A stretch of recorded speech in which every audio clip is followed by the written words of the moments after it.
বিশেষ অবদানের জন্য স্যার স্কাউটসের দ্বিতীয় সর্বোচ্চ অ্যাওয়ার্ড রৌপ্য ইলিশ এবং 2002 সালে বাংলাদেশ স্কাউটসের লং সার্ভিস অ্যাওয়ার্ড এবং 2007 সালে বাংলাদেশ স্কাউটসের সর্বোচ্চ অ্যাওয়ার্ড রৌপ্য ব্যাঘ্র পদকে ভূষিত হন। গত 6 জুন থেকে Abul Kalam Azad sir climate vulnerable ফোরামের প্রেসিডেন্সির বিশেষ দূত নির্বাচিত হন। এছাড়াও তিনি গ্লোবাল সেন্টার অন অ্যাডাপ্টেশনের সম্মানিত ফেলো হিসেবে দায়িত্ব পালন করছেন। উনি বর্তমানে যেটা বললাম যে সাবজেক্টের উপরে বলবেন, fourth industrial revolution and Bangladesh, সেই সাবজেক্টটা হয়তো তোমাকে নতুন বাংলাদেশের সাথে তোমাদেরকে পরিচয় করিয়ে দিবে। Sir, over to you. Thank you sir. সুপ্রিয় অংশগ্রহণকারী বৃন্দ, আসসালামু আলাইকুম। I believe you hear me. তোমরা যে আমার কথা শুনতে পাচ্ছ, বুঝবো কি করে? জোরে আওয়াজ দাও। স্যার, শোনা যাচ্ছে। Excellent. I do hear that you hear me. So আজকে আমরা আলোচনা করব ফোর্থ ইন্ডাস্ট্রিয়াল রেভলিউশন নিয়ে। পরের স্লাইডে যদি যাই, এই ফোর্থ ইন্ডাস্ট্রিয়াল রেভলিউশনটাকে আমরা লিঙ্ক করতে চেয়েছি গভর্নমেন্টের যে পলিটিক্যাল উইল, সেই গভর্নমেন্টের পলিটিক্যাল উইলের সাথে। কিরকম পলিটিক্যাল উইল? পরের স্লাইডে দেখো একটা ট্রির মতো করা আছে, যেখানে আমরা গত নির্বাচন যেটি 2018 সনের শেষ দিকে হয়েছে, 2019 থেকে গভর্নমেন্ট কার্যক্রম শুরু করেছে, সেখানে কি কি চ্যালেঞ্জ গভর্নমেন্ট আইডেন্টিফাই করেছে, and government named that as fourth industrial revolution. This is the power of youth, or this is the challenge of fourth industrial revolution. এখানে এই পাওয়ার পয়েন্ট প্রেজেন্টেশনটা it is not working very well, মানে মাঝখানে যেমন লেখা আছে পাওয়ার of youth, এটা উল্টা পিঠে লেখা ছিল ফোর্থ ইন্ডাস্ট্রিয়াল রেভলিউশন। এটি এখানে কাজ করছে না। তাহলে বুঝতে পারতো যে power of youth and fourth industrial revolution বর্তমান গভর্নমেন্ট চেয়েছে মুদ্রার এপিট ওপিট। মুদ্রার এপিট ওপিটের সঙ্গে কোনো সময় দেখা হয় না, কিন্তু এই মুদ্রার ওপিট ওপিটের সঙ্গে সবসময় দেখা হবে। এই সেই জন্য পাওয়ার অফ ইউথে তুমি দেখো কয়েকটি বিষয়ে খুব গুরুত্ব দিয়ে এখানে শনাক্ত করা আছে।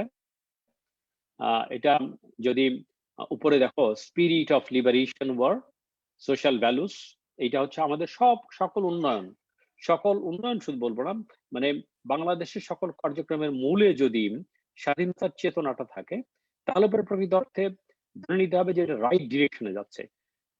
যদি স্বাধীনতার চেতনার সঙ্গে কোনো একটি কার্যক্রমের যোগাযোগ কম থাকে, না থাকে, তাহলে ইউ নিড টু থিঙ্ক যে ইউ নিড টু ভ্যালিডেট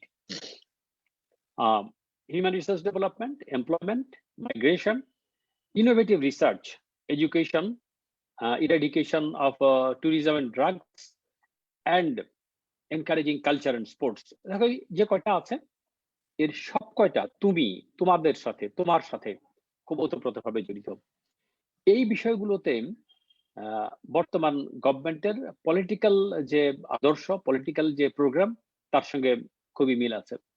আমরা পরের স্লাইডে দেখব যে ফোর্থ ইন্ডাস্ট্রিয়াল রেভলিউশন বলতে আমরা কি বুঝি, এটা কিভাবে এগোবো। নেক্সট স্লাইডে যান। ফোর্থ ইন্ডাস্ট্রিয়াল রেভলিউশন অবভিয়াসলি, এরপরে যান, এরপরে ক্লিক করেন। ইয়েস, সো দেখা যাবে যে দেখো ফার্স্ট ইন্ডাস্ট্রিয়াল রেভলিউশন, যেটি বাষ্প ইঞ্জিন, এই বাষ্পীয় ইঞ্জিন 1700 শতকের কথা। এই বাষ্পীয় ইঞ্জিন কি এখনো, বাষ্পীয় ইঞ্জিন বলতে ধরো যে রেল, স্টিম ইঞ্জিন, এই স্টিম ইঞ্জিন বা রেলের প্রভাব আনফরচুনেটলি এখনো আমরা সারা বাংলাদেশে পাই না। অনেক জেলা আছে যে জেলাগুলোতে still deprived of metro rail. এই তো আমাদের কেবল যাত্রা শুরু হচ্ছে, আর পৃথিবীর বহু দেশ বহু বছর আগে থেকে মেট্রো রেল ব্যবহার করছে, আন্ডারগ্রাউন্ড রেল ব্যবহার করছে। 18 শতকে এসে আসলো বিদ্যুৎ, that is the second industrial revolution. অনেকে আমাদের যে দারিদ্র, আমাদের যে গরিবী, তার সাথে এই রেভলিউশন গুলোর সম্পর্ক মেলায়। যে আমরা unfortunately we fail to take part in this revolutions. তুমি দেখো 2009 সনে এই দেশে অর্ধেকেরও কম সংখ্যক লোকের ঘরে বিদ্যুৎ ছিল, হুইচ ইজ 47%। তোমরা তো তখন অনেক ছোট ছিলে, যদি কারো মনে থাকে সেই সময় বিদ্যুতের অবস্থা ছিল যে দিনে 8 ঘন্টা 10 ঘন্টা 12 ঘন্টা বিদ্যুৎ থাকতো মোস্ট অফ দি টাইম, প্রায় আসা যাওয়ার মধ্যে থাকতো বিদ্যুৎ। তো এই এখন হালে 2021-এর গোড়ায় এসে প্রায় শতভাগ 99+ তো এইটুকুতে বিদ্যুতের অর্জন হয়েছে কতগুলো রিমোট ভিলেজ বাদে। Second industrial revolution we could not achieve that in time. And third industrial revolution যেটি হচ্ছে তথ্য প্রযুক্তি, এই তথ্য প্রযুক্তিতেও আমরা এই যদিও মূল যাত্রা শুরু 60 শতকে, বাট 80-র দশকে এসে 90-এর দশকে এসে এটি খুব গতি পায়। বাট বাংলাদেশে শুধুমাত্র 1996 সনে এই বর্তমান যে আওয়ামী লীগ গভর্নমেন্ট, তখন তারা সরকার গঠনের পরে সেখানে এই কম্পিউটার অ্যাক্সেসরিজ, তার উপরে সমস্ত ট্যাক্স ভ্যাট তুলে দিয়ে এটিকে চিপ, সস্তা করার কারণে এইটার প্রসারতা অনেক বেড়েছে। থার্ড ইন্ডাস্ট্রিয়াল রেভলিউশন আমরা এটার পেছন দিক থেকে ধরেছি খানিকটা বলতে পারো, but now we are fully prepared for the fourth industrial revolution. এখানে ইন্টারনেট অফ থিংস, এখানে তোমার ক্লাউড কম্পিউটিং থেকে শুরু করে আর্টিফিশিয়াল ইন্টেলিজেন্স, ব্লক চেইন, সবগুলো বিষয়ে আমরা প্রস্তুত। আমি পরের সেশনগুলোতে, পরের স্লাইডগুলোতে তোমাদেরকে এটি দেখাবো। তার এই যে ক্রমবিকাশ ইন্ডাস্ট্রিয়াল রেভলিউশনের, আমরা so far we missed, now we are almost ready to cope up with the fourth industrial revolution. Thank you. Next slide. এখানে তুমি দেখো যে প্রযুক্তি কত দ্রুত পরিবর্তন হয়, কত দ্রুত পরিবর্তন হয়। একদম ম্যাচিউর করেছে প্রথমে যেটা টেলিফোন, না এটা, তারপরে দেখো রেডিও, টেলিভিশন, মানে এভাবে তুমি দেখো যে সর্বশেষ দি পপুলার গেম, সেটি একদম পৃথিবীব্যাপী ছড়িয়ে যেতে মাত্র 35 দিন সময় লেগেছে। তাহলে প্রযুক্তি, তথ্য প্রযুক্তি মানে কত দ্রুত সাধারণ মানুষের মধ্যে এই রিচিং 50 মিলিয়ন ইউজার, 35 দিনে এই পপুলার গেম টিম তোমার 50 মিলিয়ন পিপুলের কাছে পৌঁছে গেছেন। তাহলে এখন তথ্য প্রযুক্তি is the strongest media to communicate. Next slide.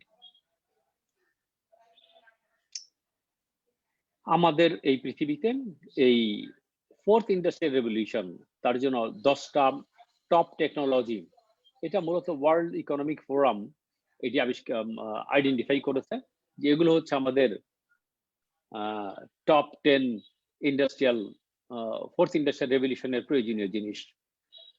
এই যে অ্যাডভান্সড ম্যাটেরিয়ালস অথবা তোমার ক্লাউড কম্পিউটিং, অটোমেশন, এটার প্রমাণগুলো তোমরা আরো পরের স্লাইডগুলোতে পাবে।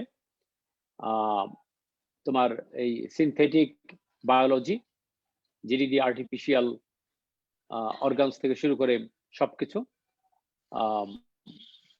তোমার ভার্চুয়াল রিয়েলিটি। দেখো যে আমিও এখানে বসে তোমাদের সঙ্গে সেশন করছি, একটা সময় বোঝাই যাবে না যদি আমরা হলোগ্রাফিক ব্যবহার করতে পারতাম, তাহলে পরে কেউই বুঝতেই পারতো না যে আমি মঞ্চে বসে আছি অথবা I am talking from my home. এটা হলোগ্রাফিক, তোমরা যদি, আমি বিশেষ করে অনেকেই দেখেছো হলোগ্রাফিক ব্যবহার করলে অবশ্যই this is very near to reality. Artificial intelligence কত সহজে, গত বছর দুয়েক আগে তোমার সেই আটলান্টিকের ওই পারের দেশে একটা কনফারেন্সে গিয়েছিলাম, মানে তথ্য প্রযুক্তি তারা কত স্মার্টলি ব্যবহার করছে। আমার এক বন্ধু, he was trying to get wifi password, একটা কক্ষে বসা ছিলাম, wifi password. Fortunately I have that wifi password with me, so I was using. আমার সেই বন্ধু, he was trying to get it, সে যখনই ওই ওয়াইফাই অ্যাড্রেসে ক্লিক করেছেন, as he has know the password, আমি তার পাশে বসে একটা এসএমএস পেলাম যে mister x needs password of wifi, তুমি কি তার সঙ্গে শেয়ার করবে? আমি মনে করলাম যে ভালো, স্মার্ট ইন্টেলিজেন্স এখানে আছে, তা আমি ইয়েস ক্লিক করলাম। আমার ধারণা ছিল যে ইয়েস ক্লিক করার ফলে he will get the password. No, what happened, আমি ইয়েস ক্লিক করার সাথে সাথে he got connected the wifi. তো এটি তো একটা ছোট্ট উদাহরণ মাত্র। আর্টিফিশিয়াল ইন্টেলিজেন্স দিয়ে রিমোট এখন তোমার ধরো যে আরো অনেক আগে থেকেই, তাই না, সেই চাঁদের নভোযান অথবা মঙ্গল গ্রহের যাত্রা সেটি কন্ট্রোল করা হচ্ছে। রোবোটিক্স সম্পর্কে আমরা জানি, ব্লকচেইন যেটি তোমার জটিল কম্পিউটিং, যেটি দিয়ে প্রকৃত অর্থে বিশাল বিশাল কাজকর্ম কিন্তু মডিউলারে ভাগ করে সেটি করা। আজকের যে কারেন্সি, এই কারেন্সি কি থাকবে? আমরা ক্রিপ্টোকারেন্সির কথা জানি, আমরা ডিজিটাল যে মানি সেটির কথা জানি। 3D প্রিন্টিং, যে কোনো প্রোডাক্টস, হয়তো দিন আসবে তুমি রাতে ঘুমোতে যাওয়ার আগে তোমার ল্যাপটপ জিজ্ঞেস করবে যে কালকের ব্রেকফাস্ট কি হবে, কালকের পোশাক কি হবে। হয়তো জিজ্ঞেসও করবে না, just the artificial intelligence will read your mind, যে তুমি কালকে কি পড়তে চাও, স্যুট পড়তে চাও না পাজামা পাঞ্জাবি পড়তে চাও, কি রঙের, কেমনটা, জুতা কি হবে। তো মেবি ভেরি কুইকলি সেটা প্রিন্ট করে রেখে দিবে। সকালবেলা তুমি নতুন জিনিস পরে তোমার অফিসে বা তোমার কর্মস্থলে যাচ্ছ। আর ইন্টারনেট অফ থিংস তো যাত্রা শুরুই করে দিয়েছে, একটি আরেকটির সঙ্গে সংযুক্ত থেকে তোমার লাইফ, আমার লাইফটাকে মোর ইজি করে দেবে। সো এই 10টা টেকনোলজিকে মনে করা হয়েছে যে পৃথিবীর সবচেয়ে গুরুত্বপূর্ণ অবদান রাখবে আগামী সময়গুলোতে। পরের স্লাইড।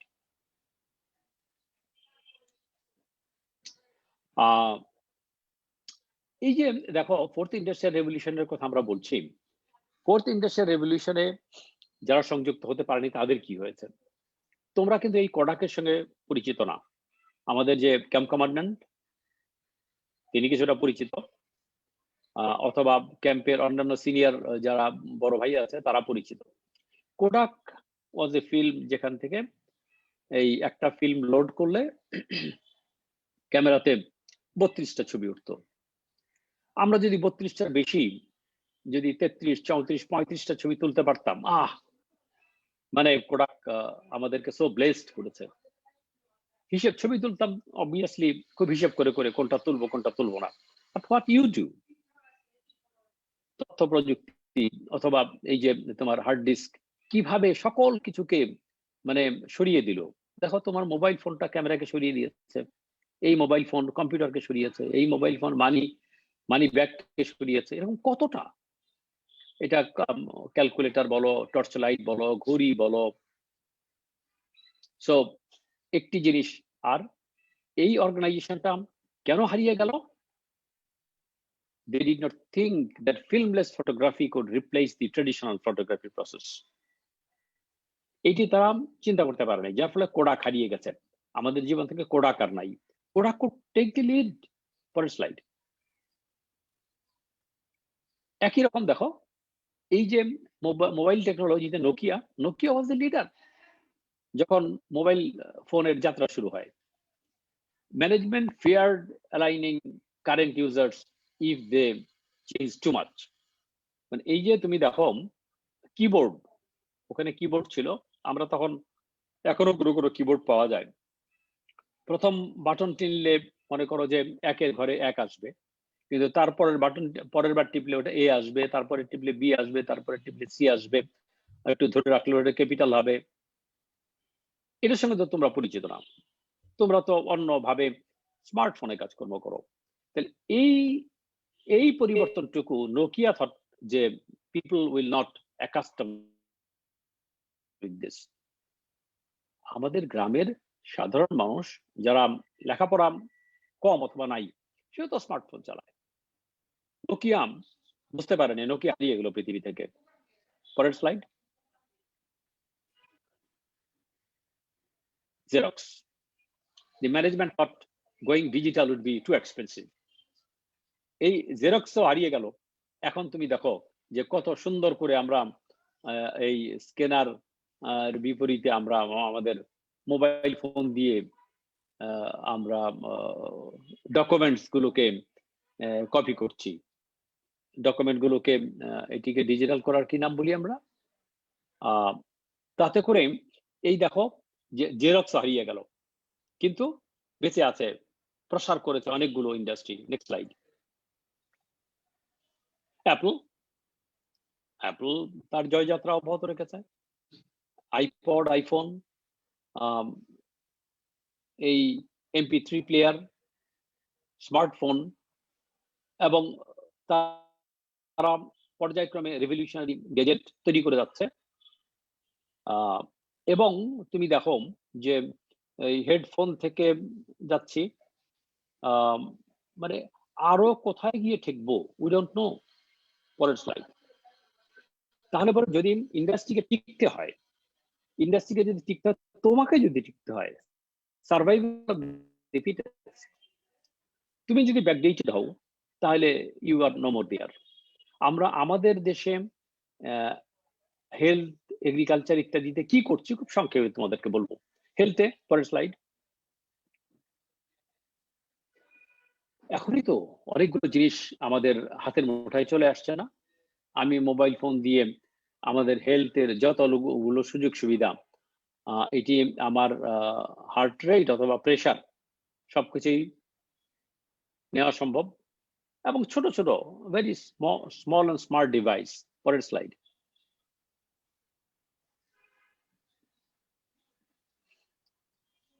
এটি ইতোমধ্যে বলছে যে তোমার চোখের যে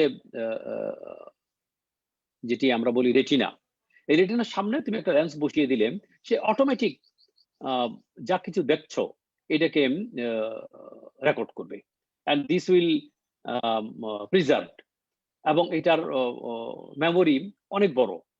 অবভিয়াসলি আসবে নিশ্চয়ই আরো বড় বড় মেমোরি নিয়ে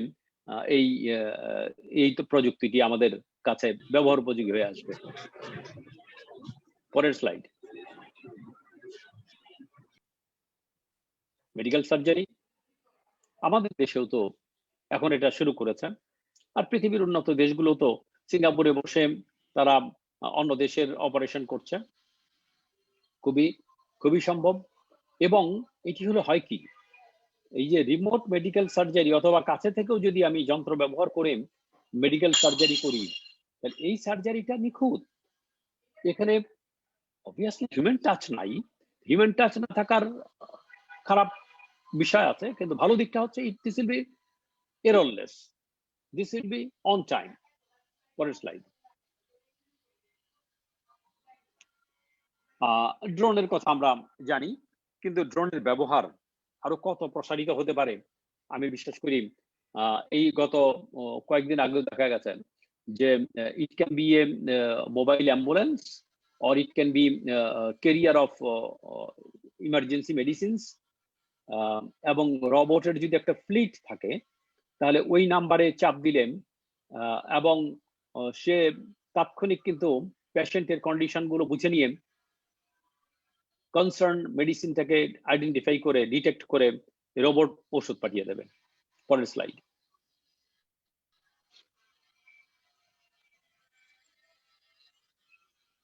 এটি দেখো আমাদের শরীরের অর্গান প্রিন্ট হয়েছে 3D প্রিন্টার দিয়ে।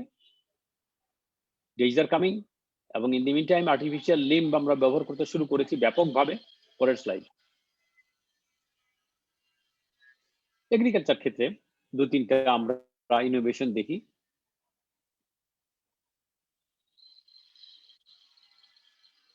এই যে ফার্মিংটা, এই ফার্মিং এ কোথায় কোন অসুখ হলো, কোথায় পানি কতটুকু লাগবে, how to harvest, everything can be ডান।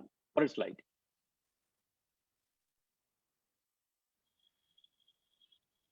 পরের স্লাইড।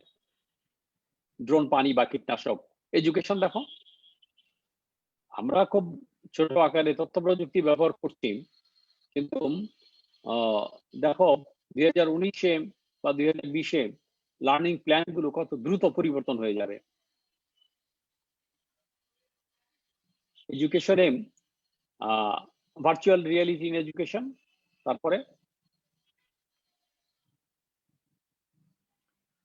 দেখা যাক ডিজাস্টার ম্যানেজমেন্ট, আমরা সবগুলো ক্ষেত্রে বলবো না, অল্প কয়েকটি ইস্যুতে fire fighting can be done by drone technology. পরে রেস্কিউ। নেক্সট ট্রান্সপোর্টেশন আর রোড নেটওয়ার্কিং। এটা অটোমেশন। তোমরা হয়তো অনেকে বলবে যে বাংলাদেশে তো এটা কাজ করবে না, বিকজ আমরা ট্রাফিক রুলস মানি না, বা পুলিশ ট্রাফিক রুল মানে না। সেলফ ড্রাইভিং কার, এটা আমরা প্রায়শই শুনছি। জি, পরে তাহলে পরে আমরা, আমার মতো বয়সের কিছু লোকজন তারা চিন্তা করেছে যে বাংলাদেশ 2041 সালে কেমন দেখাবে। এটি সত্য নাও হতে পারে, এর চেয়ে আরো অ্যাডভান্স স্টেজে চলে যেতে পারে। তোমার এমনিতেই আমরা যে আমাদের হিসাব করেছি, উন্নয়নের হিসাব করেছি, আমি সময় পেলে তোমাদেরকে এসডিজির গানটা শোনাবো। সেখানে আমরা এই পভার্টি নিয়ার জিরো বা একদম জিরোর কাছাকাছি চলে যাব। আচ্ছা, যারা আমার এই পাওয়ার পয়েন্টটা প্রেজেন্ট করছেন, ওখানে একটা ভিডিও আছে, নট দি সং, একটা ভিডিও আছে, ভিডিওটা দেখান, তাহলে 3-4 মিনিটে হোল পিকচারটা পাওয়া যাবে। এটাকে আপাতত বন্ধ রেখে ওই একটা ভিডিও আছে, ভিডিওটা দেখাই।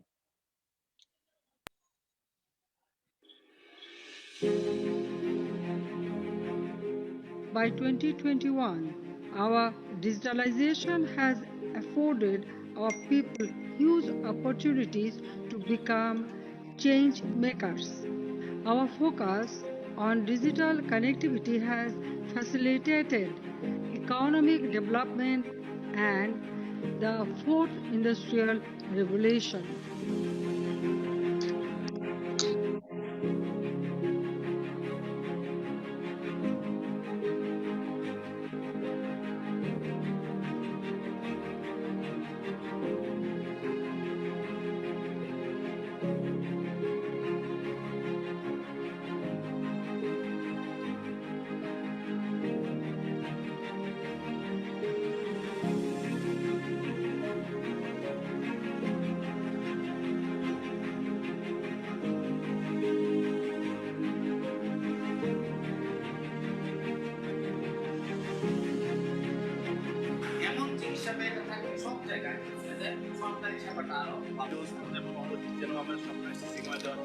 প্রত্যেকটা জিনিসকে একটা নির্দিষ্ট সেক্টরে ভাগ করে ফেলবো।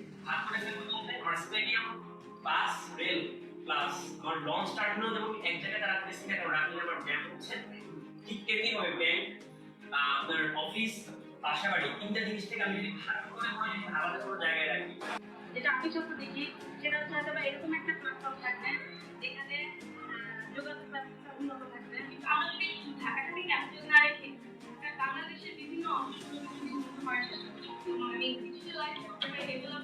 15 বছরের মধ্যে যাতে আমরা শেষ করতে পারি এবং ক্যারিয়ার গঠন করে দেশের জন্য, সমাজের জন্য কাজে লাগাতে পারি। আর সবচেয়ে বড় কথা হচ্ছে ক্লাসরুমটা থাকতে হবে এবং ক্লাসরুম থেকে যাতে ওরা শিখতে পারে। আমরা যেন পড়াশোনা করতে গিয়ে আমার যা ইচ্ছা হচ্ছে আজকে তাই ভবিষ্যতে মানুষের প্রয়োজনই হবে। রোবট বলেন বা তথ্য প্রযুক্তির উপর নির্ভরশীলতা যদি বাড়ায়, তাহলে দেখা যাবে আমরা অল্প সময়ে অনেক বেশি কাজ করতে পারবো। এটা একটা সুবিধা।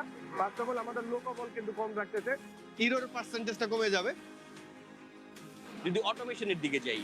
আমি 9টা 5টা অফিস করে যে কাজটা করতে পারবো, এই কাজটা কিন্তু সে 9টা থেকে 10টার মধ্যে করে ফেলবে। প্রত্যেকটা মুহূর্তে আপনি সূক্ষ্ম কাজ পাবেন, যেটা একটা হিউম্যান দিয়ে কোনোভাবেই সম্ভব না। একটা প্রোগ্রামিং সেট করা হয়, তো সেখানে মানুষ ভুল করলেও ডিভাইসটা ভুল করবে না, আর এখানে আমার থাকতে হবে না, তখন ডিভাইসটা নিজেই কাজ করে নিতে পারবে। চিকিৎসা ক্ষেত্রে টেকনোলজিক্যাল ডেভেলপমেন্টের মাধ্যমে আমরা খুব অল্প সময়ে অনেক ভাস্ট পিপলকে মেডিকেল সাপোর্ট দিতে পারি। নিম্ন অঞ্চলগুলো যে পানি থাকে, এমন রোবোটিক করা উচিত যে তারা পানি থেকে ওই ধান কেটে নিয়ে আসতে পারে অটো এবং অল্প খরচে।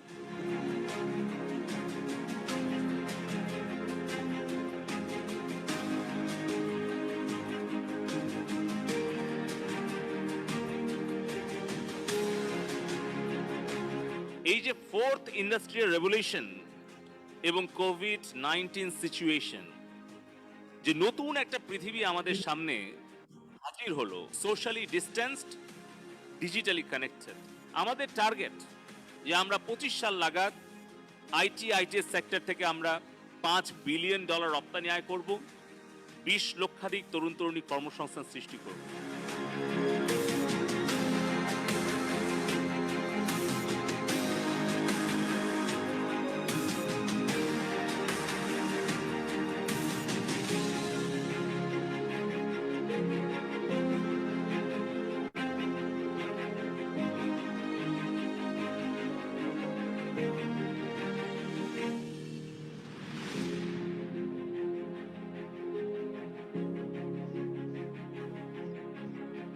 fourth industrial revolution for the knowledge sector, that would have taken far too long. And it would not have been possible for the private sector alone. We are targeting achieving high income status by the year 2041.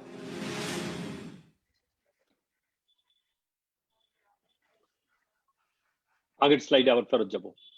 তাহলে দেখো এখানটাতে খুব briefly আমাদের এই fourth industrial রেভলিউশনের জন্য আমরা কোথায় যেতে পারি।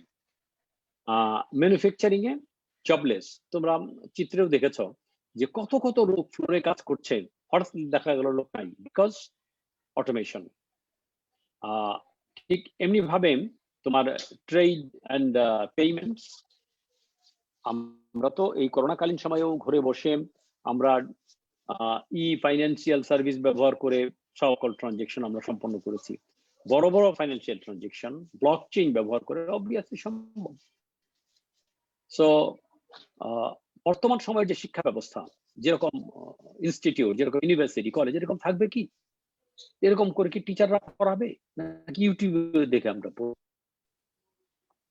ফার্মিং কেমনটা হবে এটা তুমি দেখো, যে যদি আমার কৃষকের প্রয়োজন না হয়, আমি রোবটকে প্রোগ্রামিং করে দিব, রোবট আমার পাশের ঝিল থেকে পানি নিয়ে আসবে আর আমার খেতে দিবে। অথবা তোমার এই স্যাটেলাইটের সঙ্গে যোগাযোগ রেখে যে আগামী 3 দিন বৃষ্টি হবে কিনা, যদি বৃষ্টি হয় তাহলে আমার রোবট পানি দিবে না। অথবা এই রিমোট কন্ট্রোলে আমার হেলথ ফ্যাসিলিটিস, সেলফ ড্রিভেন কারের কথা আমরা বলেছি।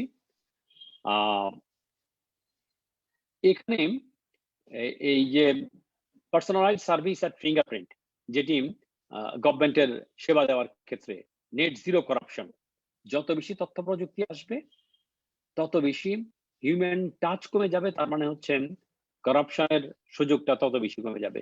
ইন সিভিল সার্ভিস আমরা একটা জিনিস আবিষ্কার করতে চেষ্টা করেছি, আবিষ্কার বলবো না, ইন্ট্রোডিউস করার চেষ্টা করেছি, সেটাকে আমরা বলি TCV। টি হচ্ছে টাইম। আগে সেবা দিতে কত সময় লাগতো, এখন সেবা দিতে কত সময় লাগে, এটা কমেছে কিনা। কস্ট, আগে কি হতো এবং কতবার একটা সরকারি অফিসে ভিজিট করতে হতো, যদি এটা বিদ্যুতের লাইন নেওয়া অথবা বিদ্যুতের মিটারের নাম পরিবর্তন করা কিংবা ব্যাংক অ্যাকাউন্ট খোলা, মানে এরকম সকল ক্ষেত্রে ধরে নেওয়া হয়েছে যে আমরা ধারণা করেছি বাংলাদেশ 2041 সনে এমনটা হবে। সো মেবি অ্যাডভান্সমেন্ট আরো দ্রুত গতিতে হবে। পরের স্লাইড।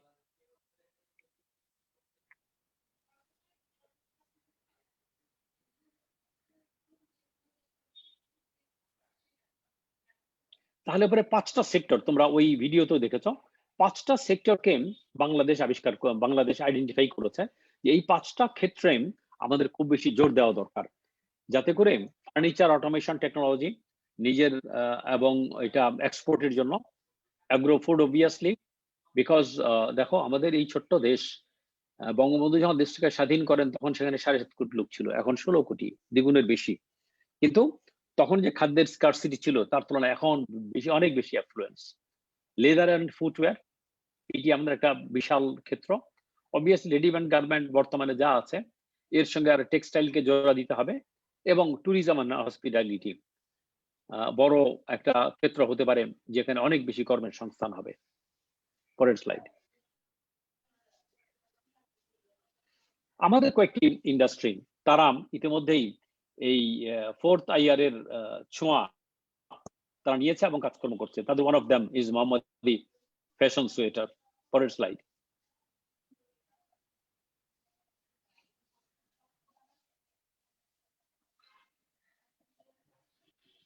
পরের স্লাইড।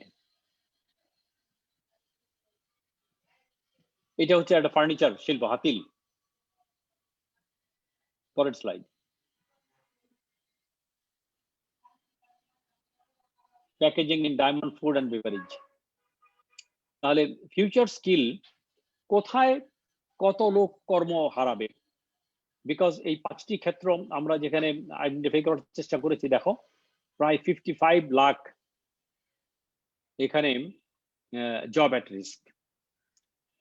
এই RMG ক্ষেত্র অথবা ফার্নিচার, এগ্রো প্রোডাক্টস কিংবা লেদার, ট্যুরিজম এন্ড হসপিটালিটি, এখানে কোন জিনিসটি এসে আমার কত কর্ম কমিয়ে দেবে। Very alarming. পরের স্লাইড। এটা করোনাকে নিয়েও একটু চিন্তা ভাবনা করা হয়েছে যে করোনা চলাকালীন সময়ে আমাদের কোথায় কত কাজ কমে যাবে এবং ইমার্জিং জব কোথায় আসবে, কিন্তু রাইট ব্যালেন্স কিন্তু হয়নি। দেখো ডান পাশে অনলি 3.92 বিলিয়ন, মানে 4 মিলিয়ন, আর বাম পাশে হচ্ছে 20.5 মিলিয়ন। তার মানে ধরো আমার প্রায় 20 মিলিয়ন, মানে তো হচ্ছে তোমার প্রায় 2 কোটি লোকের কর্ম হারাবো, আর সেখানে পাবো মাত্র 39-40 লাখ। এই গ্যাপটা কিন্তু মেন করতে হবে তোমাকে, এই বেনটা মেন করতে হবে তোমার যোগ্যতা দিয়ে। পরের স্লাইড।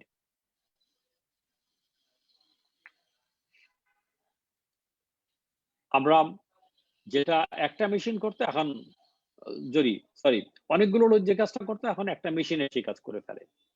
অথবা এই যে দেখো সেলাই মেশিনের ক্রমবিকাশ, আমার বাসায় সিঙ্গার মেশিন ছিল, তারপরে যন্ত্রচালিত, অ্যান্ড দেন মানুষবিহীন। একইভাবে তোমার এই স্মল কোম্পানি গুলো কত এফিশিয়েন্ট হয়ে তাদের সেবা দেওয়ার চেষ্টা করছে। তারপরে এই চতুর্থ শিল্প বিপ্লবকে কোপ আপ করার জন্য সরকার কিছু কাজকর্ম করছে, স্পেশালি ওই যে সিঙ্গাপুর পলিটেকনিক। এখানে বিভিন্ন মন্ত্রণালয়ের কিছু কাজের হিসেব দেওয়া আছে। পরের স্লাইড। এরিয়া হচ্ছে তোমার আর্টিফিশিয়াল ইন্টেলিজেন্স একটা স্ট্র্যাটেজি, বিকজ গভর্নমেন্টের কাজ হচ্ছে নীতি তৈরি করে প্রাইভেট সেক্টরকে সাপোর্ট দেওয়া যাতে সামনে এগোনো যায়। তাহলে ন্যাশনাল আর্টিফিশিয়াল ইন্টেলিজেন্স একটা স্ট্র্যাটেজি মধ্যে তৈরি হয়ে গেছে। তারপরে স্লাইড। ব্লকচেইন স্ট্র্যাটেজি তৈরি হয়েছে। এখানে তুমি দেখো বাম পাশে প্রায়োরিটি সেক্টর গুলো সেখানে আইডেন্টিফাই করা আছে, এখানে 12টা সেক্টরকে আইডেন্টিফাই করা আছে। পরের স্লাইড। এটা ইন্টারনেট অফ থিংস স্ট্র্যাটেজি। পরের স্লাইড। Robotics strategy. এখানে কোন কোন সেক্টরে এই রোবোটিক্স এখন ওয়ে ফরওয়ার্ড কি আমাদের, হাউ টু গো ফরওয়ার্ড। পরের স্লাইড। তাহলে আমাদেরকে এই ইন্ডাস্ট্রিয়াল রেভলিউশনকে যদি আমার কোপ আপ করতে হয়, ইতিমধ্যেই প্ল্যানিং কমিশন চতুর্থ শিল্প বিপ্লব রিলেটেড প্রজেক্ট গুলো নিয়ে কাজকর্ম করছে। Soft skill, secondary school curriculum, এটি নিয়েও কথা আছে, বিকজ এখনো আমাদের স্টিগমা অন টেকনিক্যাল এডুকেশন আছে, এটা কিভাবে উতরানো যায়। নতুন curriculum including the fourth industrial revolution, financial incentives, capacity development, এবং এই প্রাইভেট সেক্টরকে ইনভলভ করে কাজকর্ম করা। পরের স্লাইড।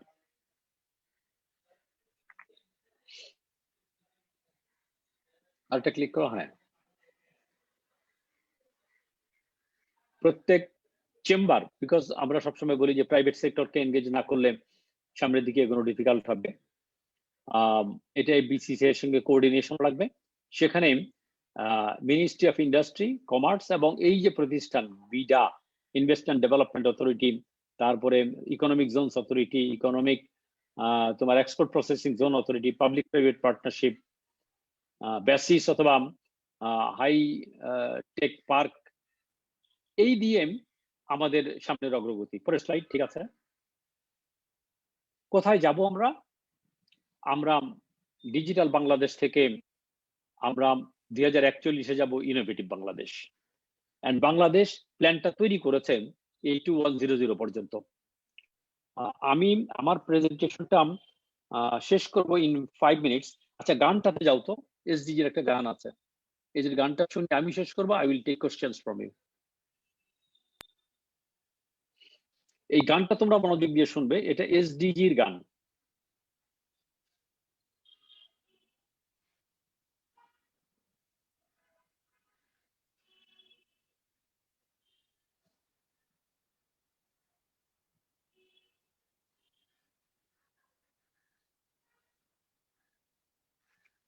পাওয়া গেল গানটি?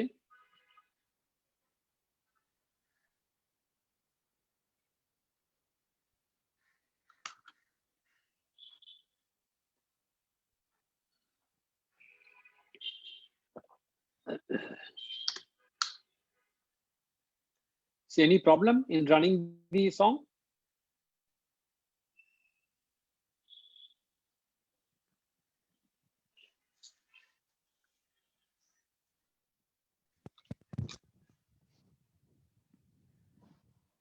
কোনো সমস্যা হলে আমাকে বলতে হবে, বিকল্প কাজ করব।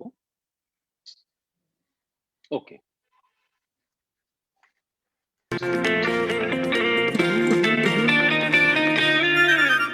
আমরা স্বপ্নে করি শুরু, লেগে থাকি বেশ, আমি তুমি সে তাহারা, আমরা সবাই বাংলাদেশ। পৃথিবীকে বুঝিয়ে দেব কেমন বাংলাদেশ। আগে বাড়ো, আগে বাড়ো, আগে বাড়ো বাংলাদেশ।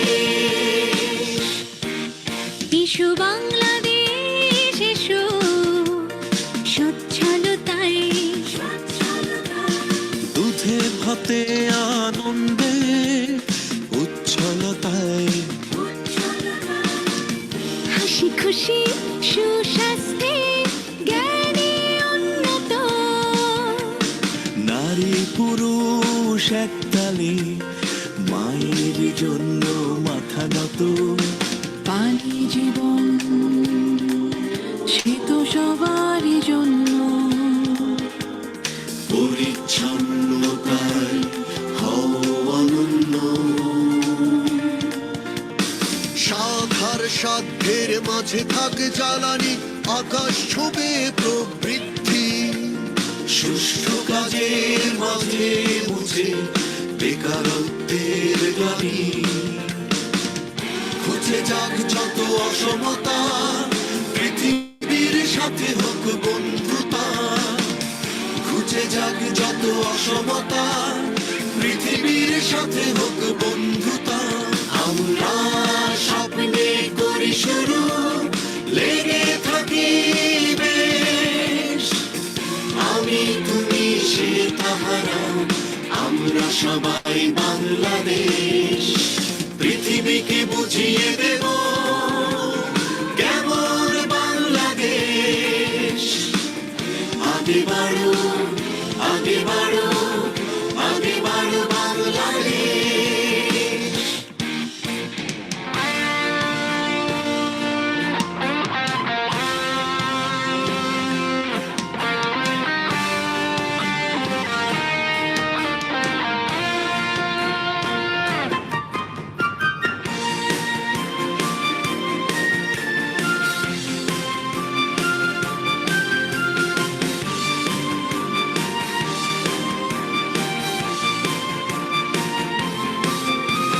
শিল্প অবকাঠামোয় আসুক উদ্ভাবনী জয়, কমে আসুক বৈষম্যতা, পিছিয়ে পড়ার ভয়ে।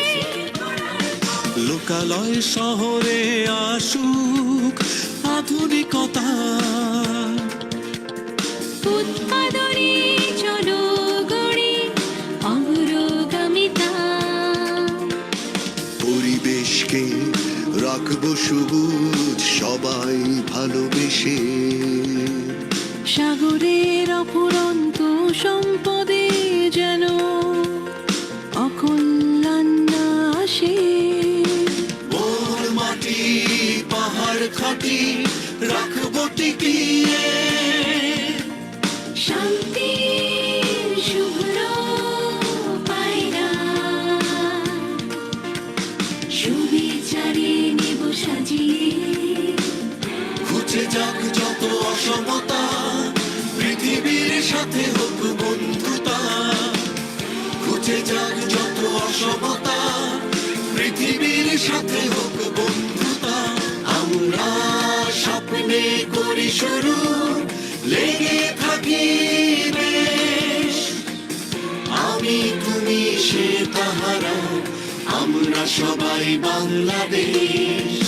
পৃথিবীকে বুঝিয়ে দেব কেমন বাংলাদেশ। আগে বাড়ো, আগে বাড়ো, আগে বাড়ো বাংলাদেশ।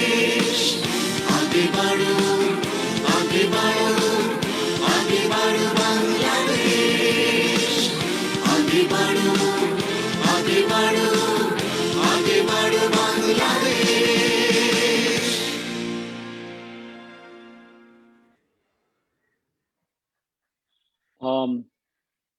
এই গানটাকে রেডি রাখতে হবে, আরেকবার যদি বাজাতে পারি চেষ্টা করব আমরা। আমাদের হাতে about half an hour time আছে। এই স্ক্রিনটা থাক যখন আমাদের পার্টিসিপেন্টদের চোখের সামনে থাকবে। 21 থেকে 2100, 2021 থেকে 2100 প্রশ্ন। আমরা অ্যাজ মাচ অ্যাজ প্রশ্ন নেওয়ার চেষ্টা করব। কাজেই পার্টিসিপেন্ট যদি তোমরা তোমার নাম বলে প্রশ্ন করো, বাট ভেরি প্রিসাইজ, যাতে অনেকের প্রশ্নের উত্তর দিতে পারি। রানী, তুমি স্যার ফোর্থ ইন্ডাস্ট্রিয়াল রেভলিউশন মিলিয়ে। জি, মাইকটা তুমি আমাদের ছেলে মেয়ের ভিতর ইকুয়ালি সিলেক্ট করে তুমি ওখান থেকে কোঅর্ডিনেট করো। ওরা নাম বলবে, বাট নিজের ইট পরিচয় শুড দিয়ে স্টার্ট প্রশ্নটা উইথ এ করবে। Girl. It should start with a girl. আচ্ছা, sir wants to start with a girl. একজন মেয়েকে দিয়ে স্টার্ট করো। তোমরা কিন্তু সাবজেক্ট রিলেটেড প্রশ্ন করবে, কারণ এটার উদ্দেশ্য ছিল what will Bangladesh look like in 2041? That means at that time you will be running the show. আমরা কেউ থাকবো না, স্যার থাকবেন, আমরা থাকবো না, অথবা আমরা অনেক বুড়ো অথর্ব হয়ে যাব। ওই সময় কিন্তু you will be running the show. সুতরাং রিলেট করে প্রশ্ন করবে, টু দ্য পয়েন্টে। 10 সেকেন্ড প্রশ্নের জন্য, এক্সট্রা কোনো কথা না, শুধু প্রশ্ন। Sir, do you think too much technologies or robot will make human beings lazy, which will affect both their physical and mental state? Thank you. Next question. আমি দিব। নেক্সট প্রশ্ন। Thank you so much. নাম বলেনি কিন্তু sir, আমি নাম বলতে হবে। জাহাঙ্গীরনগর ইউনিভার্সিটি থেকে বলছি। স্যার, আমরা দেখছি যে ফোর্থ ইন্ডাস্ট্রিয়াল রেভলিউশনের ক্ষেত্রে ইন্ডিয়া এবং চায়না, ইভেন আমাদের পার্শ্ববর্তী দেশ নেপালও তারা যুগান্তকারী কিছু পদক্ষেপ নিচ্ছে। যেমন তারা ব্রেনকে রিটার্ন করার প্ল্যান করছে, যাতে সাস্টেইন করতে পারে সাস্টেইনেবল ডেভেলপমেন্ট গোলের সাথে। তো আমাদের বাংলাদেশ গভর্নমেন্টের, যেহেতু আপনি মুখ্য সচিব ছিলেন আমি যতটা জানি, আপনি এই বিষয়ে কোনো কিছু জানেন কিনা যে বাংলাদেশ এক্ষেত্রে কি ভূমিকা পালন করছে? Thank you sir. Thank you Kader. Next question. আমি 5টা প্রশ্ন নিয়ে তারপরে সেকেন্ড স্লটে যাব। জি, থ্যাংক ইউ স্যার। আমি Papel Roy, Bangladesh University of Business and টেকনোলজির একজন স্টুডেন্ট। পৃথিবী দিন দিন ডেভেলপের দিকে যাচ্ছে। Cloud computing, AI, IoT, machine learning, deep learning, এগুলোর ফলে ডে বাই ডে আমরা পৃথিবীর উন্নতির দিকে যাচ্ছে, যার ফলে মানুষের জীবন সহজ এবং আনন্দদায়ক করে দিচ্ছে। আমরা যদি এটা পজিটিভ দিক দেখি, কিন্তু এটা যদি নেগেটিভ দিক দেখি, এই যে আপনি একটু আগে বলেছেন যে 10 জনের কাজ একজনে করতে পারে, যখন এটা যত বেশি ইমপ্রুভ হবে, যত বেশি ডেভেলপ হবে, তত বেশি কিন্তু আমি মনে করি যে বেকারত্বের হারটা বাড়বে। এক সময় পৃথিবী ওয়ার্ল্ড ওয়াইড যখন এই ডেভেলপটা সর্বোচ্চ পর্যায়ে চলে যাবে, তখন কিন্তু অনেক বেকারত্ব হার ইনক্রিজ হবে। তখন এটাকে আসলে অ্যাকচুয়ালি ওভারকাম কিভাবে করতে পারে বলে আপনি মনে করেন? Thank you so much. Thank you Pabel. যিনি মাইক্রোফোন হ্যান্ডেল করছেন খেয়াল করবেন যে মানে অন্তত একটি মেয়ের পরে 2টি ছেলে, তার চেয়ে বেশি যেন না হয়। 1/3 এর বেশি, 1/3 এর কম যেন মেয়েদের পার্টিসিপেশন না হয়। স্যার প্রেফার করছেন মেয়েদের to come out and question. আচ্ছা স্যার, আপনার কাছে আমার কোশ্চেন হলো, বই বেশি আর্টিফিশিয়াল ইন্টেলিজেন্সের এত বেশি ব্যবহার করলেও আমরা ডিজিটাল বাংলাদেশ হিসেবে আমরা আর্টিফিশিয়াল ইন্টেলিজেন্স ব্যবহারের ক্ষেত্রে এত পিছিয়ে কেন? আমি মোহাম্মদ শাকাওয়াত হোসেন। জি, থ্যাংক ইউ। আরেকটি প্রশ্ন নিয়ে আমি উত্তর দেব। আসসালামু আলাইকুম স্যার, আমি তৃষা বলছি। আমার প্রশ্নটি হলো যে আমরা দেখতে পাচ্ছি যে পড়াশোনার ব্যাপারে আমরা দেখছি যে টেকনোলজিটাকে আমরা সবসময় অনেক বেশি ইউজ করছি, যেটাই দরকার লাগছে সেটাই আমরা গুগলে সার্চ করছি। তো তারপরে দেখা যাচ্ছে গুগলে সার্চ করে যতটুকু পাচ্ছি ওইটা দিয়ে ওই কাজ অ্যাসাইনমেন্ট হয়ে যাওয়ার পরে ওইটা আর মনে থাকছে না, আমরা এটা করছি না। তাহলে কি এটা আমাদের যে মস্তিষ্কের যে আমরা মানে ভেতরে যে শেখা, এটা কি কমাই দিচ্ছে? Thank you. মাইক্রোফোন আপাতত বন্ধ রাখেন, আমি 5টি প্রশ্ন উত্তর দেওয়ার পরে সেকেন্ড স্লটে যাব আমরা। প্রথম যে প্রশ্নটি হয়েছে যে আমার কি শারীরিক কার্যক্রমটা কমে যাবে, ফিজিক্যাল লেবারটা কমে যাবে? হ্যাঁ, কমবে। এটি যে তুমি সচেতনভাবে বুঝতে পেরেছ, এটাই হচ্ছে সবচেয়ে ভালো দিক। তাহলে পরে আমরা মাঝে মধ্যেই ছবি আঁকি না যে আগামী দিনের মানে ছেলে মেয়েদের চেহারা কেমন হবে? সেটা হচ্ছে যে অনেক বড় একটা মাথা হবে আর শরীরটা খুব দুর্বল কৃষকায় হয়ে যাবে। এই জিনিসটি মাথায় রেখে এই এক্সট্রা কারিকুলার অ্যাক্টিভিটিস, এই যে তুমি যেমন এখন একদম বাড়ি ছেড়ে তোমার নরমাল শিক্ষা প্রতিষ্ঠান ছেড়ে এখানে গেছো, এখানে কিছু শারীরিক কাজকর্ম হচ্ছে, প্রতিনিয়ত এই জিনিসটির দিকে নজর রাখতে হবে, না হলে you will not be a fit person. আর সুস্থ না থাকলে অবভিয়াসলি তুমি ইউ ক্যানট ডেলিভার বেটার। এটা মাথায় রেখে you need to make a right mix of physical labour and intelligent activities. Thank you এটা মনে করিয়ে দেওয়ার জন্য। কাদের যে প্রশ্নটি করেছেন যে এটা ব্রেন ড্রেইন ব্রেন গেইন কবে হবে, এই brain drain and brain gain তুমি খেয়াল করো যে ভারতেও একসময় এই কথাটা খুব ব্যাপকভাবে প্রচলিত হয়েছে যে ব্রেন ড্রেইন হয়ে যাচ্ছে। কি হচ্ছিল তখন? যে পৃথিবীর এমন কোনো বিশ্ববিদ্যালয় নাই যেখানে ভারতের ছাত্র অথবা শিক্ষক ছিল না। But now what happened? Private sector flourished a lot and private sector can pay better. ভালো ইন্টেলিজেন্সের জন্য ভালো পয়সা দিতে পারে। সরকারে কি হয়? সরকারের বেতন তো একটা নির্ধারিত। তুমি অত্যন্ত ব্রিলিয়ান্ট ছেলে আর আমি যদি মিডিওকর হই, তাহলে তুমি আমি দুজনে যদি চাকরির জন্য সিলেক্টেড হই, তোমার আমার পেয়ে সমান। প্রমোশন প্রসপেক্টস যদি একই চাকরিতে জয়েন করি, প্রমোশন প্রসপেক্টস তোমার যা আমারও তাই, খুব সামান্য হেরফের হবে মাত্র তোমার কাজ আর আমার কাজ দিয়ে। কিন্তু প্রাইভেট সেক্টর যত বেশি ফ্লারিশ করবে তত বেশি উন্মুক্ত হবে এরিয়া, যাতে করে এই ব্রেন গেইনটা হয়। ভারত সহ অনেক দেশে যারা বাইরে গিয়েছিলেন জ্ঞান অর্জনের উদ্দেশ্যে, দে আর কামিং ব্যাক বিকজ ঘরে দেশে এখন সেই উপযুক্ত পরিবেশ তৈরি হয়েছে। আমরাও যারা সরকারে ছিলাম,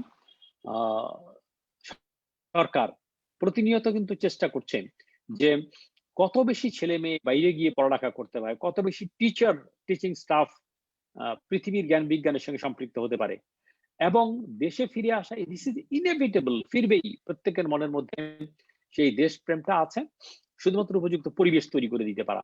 ইতিমধ্যে আমাদের দেশেও প্রাইভেট সেক্টরে খুব ভালো স্যালারি স্ট্রাকচার, ভালো ভালো work environment, corporate culture develop করছে। তোমরা দেখবে যে তোমাদেরই বেশ কিছু বড় ভাই তারা পৃথিবীর বড় বড় বিশ্ববিদ্যালয়ে পড়ালেখা করে, এখানে পিএইচডি করে অথবা মাস্টার্স করে দে হ্যাভ কাম ব্যাক, মধ্য বয়সে অনেকে ফিরে আসছে, যাতে করে অনেক উন্নততর বিনিয়োগের সুযোগ বাংলাদেশে তৈরি করতে পারে। আমাদের 100টা ইকোনমিক জোন আছে এবং 28টা হাইটেক পার্ক, এখানে কিন্তু বিশাল বিনিয়োগের সুযোগ। তোমরা যারা ইউনিভার্সিটিতে পড়ালেখা করছো, আগামী 2 দিন পরে ইউনিভার্সিটি থেকে তোমরা বেরিয়ে আসবে, obviously you can compete for the competitive examination, but at the same time you have the equal opportunity to be a part of the entrepreneur. আমি তোমাকে, তুমি অত্যন্ত বুদ্ধিমান যেহেতু, আমি তোমাকে আশা করব যে তুমি ইকুয়ালি সুযোগ নেওয়ার চেষ্টা করবে এন্টারপ্রেনার হওয়ার। এখন কিন্তু অনেক সুযোগ। আমি যখন তোমার মতো বয়স ছিলাম, বা আমাদের ক্যাম্প কমান্ডার যখন তোমাদের মতো বয়স ছিল, তখন কিন্তু ইনভেস্টমেন্টের সুযোগটা কম ছিল। কোথায় জমি কিনবে, কোথায় পরিবেশ পাবে, কোথায় তুমি বিদ্যুতের কানেকশন, কোথায় গ্যাসের কানেকশন, কিভাবে হবে। But if you go to economic zone, one stop service সেখানে তৈরি করা আছে। So each of the department is committed to provide you service. এতে করে আমি বিশ্বাস করি যে আমাদের যে ব্রেন, আমি এটা ব্রেন ড্রেইন বলবো না,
Do you hear me? Sorry, I lost connectivity. Do you hear me? Do you hear me? Hello? Yes sir, আমরা শুনতে পাচ্ছি স্যার। আচ্ছা, ভেরি গুড, সরি, আমি কানেক্টিভিটি হারিয়ে ফেলেছিলাম। আমি সেকেন্ড প্রশ্নের উত্তর দিয়েছি। থার্ড প্রশ্ন, পাভেল বলেছিলাম যে কিভাবে জব বাড়বে।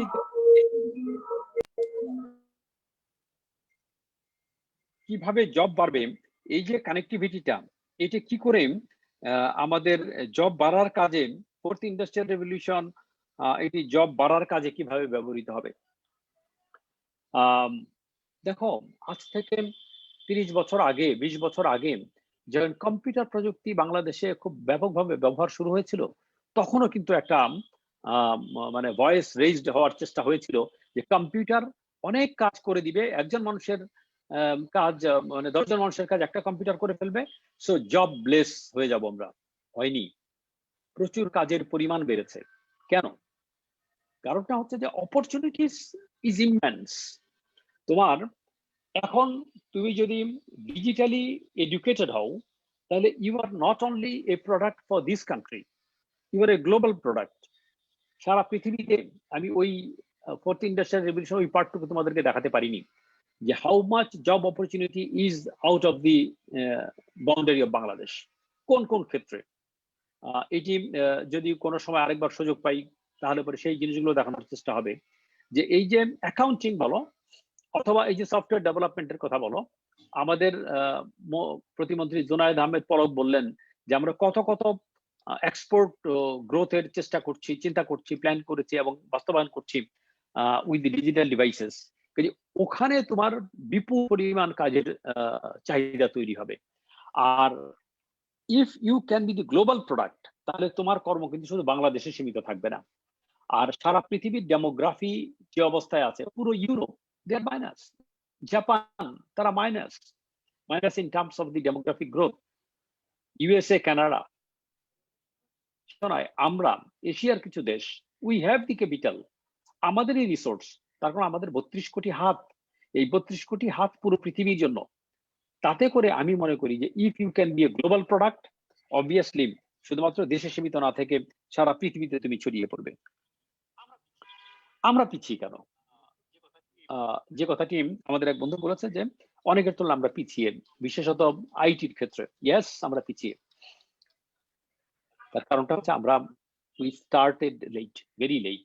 আমি তোমাদেরকে বলেছি যে আমরা প্রথম শিল্প বিপ্লবের সুযোগটা পাইনি, দ্বিতীয় শিল্প বিপ্লবের সুযোগটা আমরা নিতে পারিনি, যেটি ইলেকট্রিসিটি রিলেটেড কত কত কত কত ইন্ডাস্ট্রি সারা পৃথিবী ব্যাপী। থার্ড ইন্ডাস্ট্রিয়াল রেভলিউশনের সুযোগটা আমরা নিতে পারিনি। এটা সচেতন ভাবে এখন বুঝতে পারছি আমরা যে now we are ready for the fourth industrial revolution. কাজে আমরা পিছিয়ে ছিলাম, পিছিয়ে থাকার একটা বড় ডিসঅ্যাডভান্টেজ আছে, বাট অ্যাডভান্টেজ হচ্ছে when you start late, then you start with the most modern technology. কাজেই তুমি মডার্ন টেকনোলজি নিয়ে যদি স্টার্ট করতে পারো, তাহলে obviously you will cope up with the situation. সবশেষ প্রশ্ন যেটা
সম্ভবত কানেকশন ডিস্টার্ব হচ্ছে। তোমরা যদি বড় সড়ো করে হাই তোলো এটা কিন্তু ক্যামেরায় দেখতে ভালো দেখাবে না। Somebody were yawning. হা করে শুধু don't do it, it doesn't look good.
আমার বিশ্বাস তোমরা শুনতে পাচ্ছ?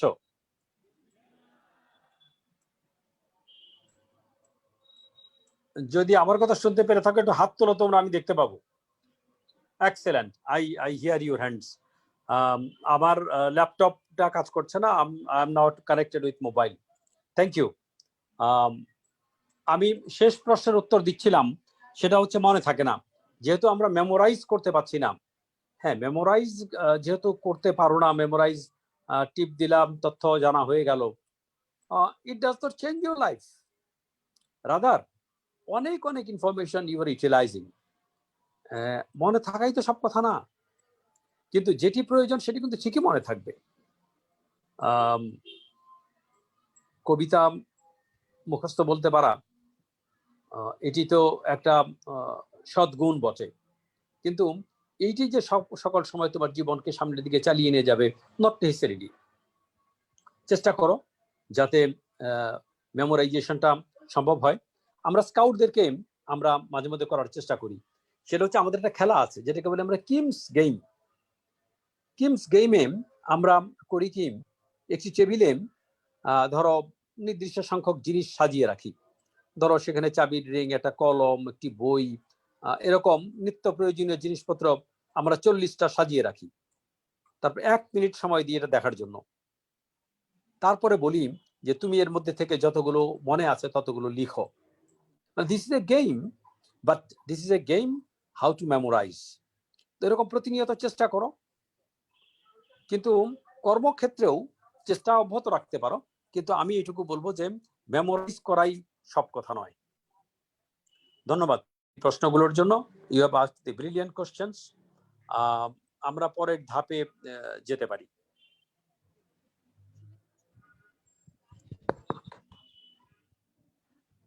Next question. আসসালামু আলাইকুম স্যার, আমি রাকা। আমার প্রশ্নটা হচ্ছে জেন্ডার লেন্সের সাথে আমরা কি 4th ইন্ডাস্ট্রিয়াল রেভলিউশনটাকে কানেক্ট করছি বাংলাদেশে? কারণ সাইবার সিকিউরিটি, রেপ এগুলোর এগেইনস্টে আমরা উইমেনদের কাজে লাগিয়ে কিভাবে আমরা 4th ইন্ডাস্ট্রিয়াল রেভলিউশনটা করতে পারি স্যার, এটা যদি একটু বলতেন। Thank you sir. Thank you very much রাকা।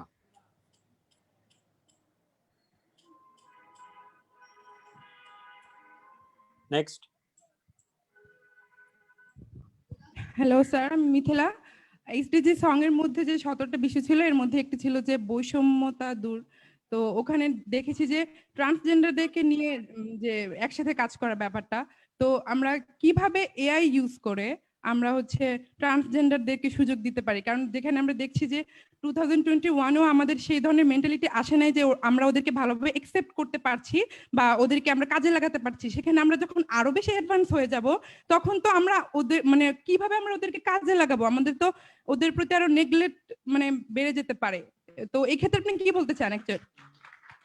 Thank you Mithila. Assalamu alaikum. I'm Liza. Sir, my question is that how Corona has shaped the economic condition of Bangladesh in the 4th industrial revolution? Thank you. Next. ধন্যবাদ। আমি Dhruba.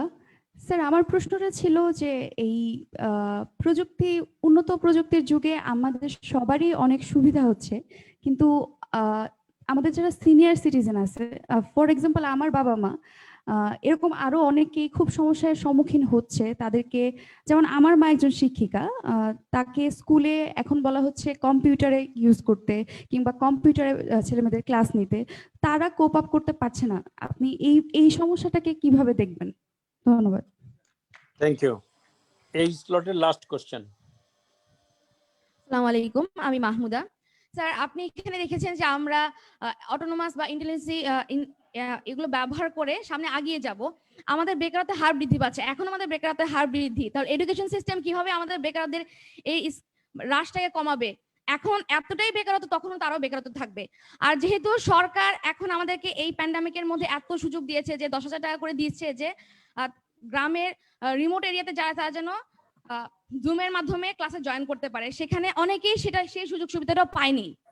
Even Dhaka শহরে এমন হয়েছে যেখানে বলেছে অ্যাসেসমেন্টের মাধ্যমে PSC GSC দের pass করিয়ে দেওয়া হবে, সেখানেও সবাই পিএসসি অ্যাসেসমেন্ট নেওয়া হয়নি, শেষ পর্যন্ত পরীক্ষায় নেওয়া হয়েছে, বাসায় প্রশ্ন দিয়ে দেওয়া হয়েছে, বাসায় পরীক্ষা দিয়ে এসে প্রশ্ন দিয়ে দেওয়া হয়েছে, সবাই কিন্তু অ্যাসেসমেন্টে অংশগ্রহণ করেনি। তাহলে বেকারত্বের হার কিভাবে কমবে? আমরা কিভাবে স্কিল ডেভেলপমেন্ট হবে? আজকে আপনার এই ব্যানারে A2I আছে, আইসিটি আছে, ক্যাবিনেট ডিভিশন আছে, ইউএনডি আছে, কিন্তু আমরা কি সেভাবে আগিয়ে আছি? আমরা তো সেভাবে আগিয়ে নেই। তো আমরা এখন যদি আমাদের এই বর্তমান অবস্থাকে চেঞ্জ করতে না পারি এই প্যান্ডামিকে, তখন আমরা এই কিছু ডাটা প্ল্যান বা সেভ ডাটা ডেল্টা কিভাবে যাব? এটা হচ্ছে আমার প্রশ্ন। Thank you very much. যেটি প্রশ্ন রাকা অথবা মিথিলা করেছেন যে আমরা জেন্ডার লেন্স দিয়ে যদি আর্টিফিশিয়াল ইন্টেলিজেন্সকে দেখতে চাই, হাউ ডু উই সি? তুমি দেখো, আমাকে এই সেশনে সচেতনভাবে বলতে হলো যে I want start question with girls. এই অবস্থার পরিবর্তন হবে না? অবশ্যই হবে। ধরো প্রাইমারি স্কুলে মেয়েদের সংখ্যা এখন ছেলেদের চেয়ে বেশি, হাই স্কুলে সমান সমান, হায়ার এন্ড টারশিয়ারি এডুকেশনে মেয়েরা এখনো পিছিয়ে আছে। What should be the right balance? Obviously this is 50-50. Globally voice raise করা হয়েছে 50-50 প্ল্যানেট। তাহলে মেয়েরা যদি এগিয়ে আসে, সুবিধাটা কি? সমাজ সামনের দিকে এগিয়ে যাবে। ধরো আমাদের গ্রামে একজন মহিলা, তিনি কাজে যেতে পারেন না, কেন? কারণ তার শ্বশুর শাশুড়িকে অথবা তার বাবা মাকে সেবা দিতে হয়, তার সন্তান লালন পালন করতে হয়, অন্য কাজগুলোর কথা বাদই দিলাম। তাহলে সমাজ কি এই দায়িত্বটা নিয়েছে? পর্যায়ক্রমে চিন্তা হচ্ছে যে আমরা কর্মক্ষেত্রে যাতে করে চাইল্ড কেয়ার সেন্টার করতে পারি। তুমি চোখ বন্ধ করে যদি স্বপ্ন দেখতে পারো যে প্রতিটি গ্রামে একটা করে এরকম কেয়ার সেন্টার হবে, that will take care of the old people and the children, তাহলে মেয়েরা অনেক বেশি কাজে এগিয়ে আসতে পারবে, অনেক বেশি প্রোডাক্টিভিটিতে আসবে। ও তুমি বলবে যে এমনিই তো চাকরি নাই, মেয়েরা যদি জব মার্কেটে সমান সমান আসে আরো জব কমে যাবে। No, don't think like that. You need to be a global product. এই গ্লোবাল প্রোডাক্ট তুমি যদি হও, তাহলে পরে হাতের ছোঁয়া দিয়ে সেবা করার কাজ এখনো প্রচুর প্রচুর প্রচুর রয়ে গেছে, এখনো এমন পর্যায়ে যায়নি, তোমার জীবনেও যাবে বলে আমি বিশ্বাস করি না, যে এই artificial intelligence in all the cases will not take your place. এই যে তুমি মেধাটা প্রতিনিয়ত ব্যবহার করবে, তাতে করে নূতন নূতন রিসোর্সের তৈরি হবে। আগে 10 জন মিলে যে কাজ করতো একটা কম্পিউটার, এখন যদি সেই কাজ করে, তারপরে more global product is there, more global services are there. So you need to be a global product, তাহলে পরে বেকারত্বের চিন্তাও থাকবে না এবং এই কর্মহীনতার কথাও আসবে না। মিথিলা ট্রান্সজেন্ডারের কথা যেটা বলেছ, হ্যাঁ, আমাদের ট্রান্সজেন্ডার, তোমার ধরো যে আমরা এই ট্রান্সজেন্ডারের বাংলা যে শব্দটা, আমরা এখনো এই শব্দটা খুব ভদ্রস্থ শব্দ করতে পারিনি, সেই জন্য আমরা ওইটা ট্রান্সজেন্ডারই বলি, বাংলায় বলি না। আমি বিশ্বাস করি যে আমাদের এই সীমাবদ্ধতা কাটবে। এক সময় তো তারা অড প্রফেশন ছাড়া কোনো প্রফেশনই যেতে পারতো না। আমাদের অনেক জায়গায় ফরমেটে আগে লেখাই থাকতো যে আপনি নারী না পুরুষ, এখন তৃতীয় আরেকটা কলাম আসে। এই দিয়ে মানে এটা একদিনে, এটা হচ্ছে সামাজিক দৃষ্টিভঙ্গির ব্যাপার, এটা একদিনে কিন্তু পরিবর্তন করা যাবে না, গ্র্যাজুয়ালি। এই যেমন ধরো যে মেয়েরা একটা কাজের সামনে এগিয়ে আসবে, কল্পনা করা যেত আমরা যখন ছোট ছিলাম, বা মেয়েরা একটু পড়ালেখা শিখবে, আছে সেলাই ফেলাই জানুক আর কি, সেলাই ফেলাই জানলে তাহলে পরে বিয়েটা ভালো হবে। সেই সময় তো নাই। এই যে কালচারাল পরিবর্তন হয়েছে এটা একদিনে হয়নি। যেমন করে মেয়েদেরকে সামনে এগিয়ে নিয়ে আসার বিষয়ে মেয়েদেরকে অনেক স্ট্রাগল করতে হয়েছে, কিছু কিছু যারা রাষ্ট্র ক্ষমতায় ছিলেন ছেলেদেরকেও চেষ্টা করতে হয়েছে কি করে, because you are half of the total population. ঠিক তেমনি ট্রান্সজেন্ডারও একটা উল্লেখযোগ্য পপুলেশনের অংশ। শুধু তারাই বা বলবো কেন, এই যে আমাদের যারা পিছিয়ে পড়া হ্যান্ডিক্যাপ্ট, যারা পিপল উইথ স্পেশাল নিডস, যে চোখে দেখে না, যে কানে শুনে না, যে হাঁটতে পারে না, যার হাত নাই, তাহলে তাকেও তো আমার কর্মে নিয়ে আসতে হবে। এই ফোর্থ ইন্ডাস্ট্রিয়াল রেভলিউশন দিয়ে আমি কিন্তু সকলকে সামনের দিকে এগিয়ে নিয়ে যাওয়ার চেষ্টা অব্যাহত রাখতে হবে। এই totality of the government is the কি টু সাকসেস। আমাদের একজন বন্ধু তুমি যেটা বললে সেটা হচ্ছে সিনিয়র সিটিজেনরা তো এই তথ্য প্রযুক্তির সঙ্গে সম্পৃক্ত হতে পারছে না। সত্য, পারছে, এটিও সত্য। আমি আমার চেয়ে অনেক বেশি বয়সী দেখেছি যারা তথ্য প্রযুক্তি খুব ব্যবহার করছে। করোনা যে কাজটি করলো সেটি হচ্ছে যেটি আমরা হয়তো 10 বছরে করতে পারতাম না, রাষ্ট্র ক্ষমতায় সর্বান্ত করার চেষ্টা করেও, কিন্তু দেখা গেল করোনা এটাকে 1 বছরে করে দিয়েছে। তুমি দেখো এখন আমাদের স্কুলের অধিকাংশ teacher they can take class using the mobile technology. আমাদের গত মে মাসে 50 লক্ষ পরিবারকে 2,500 করে টাকা মাননীয় প্রধানমন্ত্রী দিলেন, ভেরি কুইকলি চলে গেল। কিছু দুর্নীতির কথাবার্তা শোনা গিয়েছিল, but that was not to much. মানে এইটি হচ্ছে আমাদের সক্ষমতা। কাজেই সিনিয়র সিটিজেনরা সমস্যায় পড়ছে, যত পরিবর্তন আসবে প্রতিনিয়তই সমস্যা। তুমিও যখন সিনিয়র সিটিজেন হবে, যখন নতুন প্রযুক্তি আসবে, তুমি ভাবার কোনো কারণ নাই যে প্রযুক্তির সঙ্গে তুমি পরিচিত হচ্ছে এই প্রযুক্তি শেষ প্রযুক্তি, দিস ইন্টারমিডিয়েট, প্রতিনিয়ত পরিবর্তন হবে। করোনাকালীন সময়তে বলা হচ্ছে যে নিউ নরমাল, হার্ভার্ড বলছে নাও নরমাল, এখন হচ্ছে নরমাল, আগামীকাল, আগামী পরশু, তারপর দিন নতুন নতুন প্রযুক্তি আসবে। কাজে প্রতিনিয়ত আমাদের প্রযুক্তির সঙ্গে পরিচিত হতে হবে। সো বর্তমান সময়ের যারা অতি সিনিয়র, তারা তথ্য প্রযুক্তি দেখেই নেই। পরিবর্তনটা তো ফাস্ট এসছে। আমি প্রথম দিকে একটা স্লাইডে তোমাদেরকে দেখিয়েছি যে এই 50 মিলিয়ন কত দ্রুত পৌঁছিয়েছে কোন প্রযুক্তিটি। এখন তো তোমার ধরো একটা প্রযুক্তি আসলে in no time 50 million cover করে যায়। কাজেই আমাদেরকে, আমরা যারা সিনিয়র বয়স একটু বেশি, আমাদেরকেও প্রতিনিয়তের সঙ্গে কোপ আপ করতে হবে। না হলে আমি তোমার চোখ দিয়ে পৃথিবীটি দেখব, আমার সন্তানের চোখ দিয়ে যদি আমি পৃথিবীটি দেখি, তাহলে পরে অবশ্যই সকল প্রযুক্তি আমি পারি না।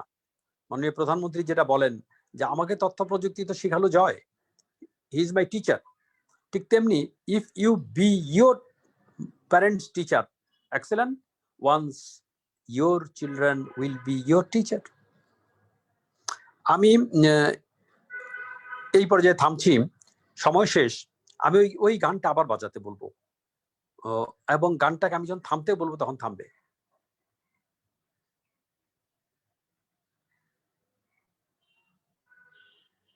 আমি থামতে বলার সঙ্গে সঙ্গে থামতে হবে।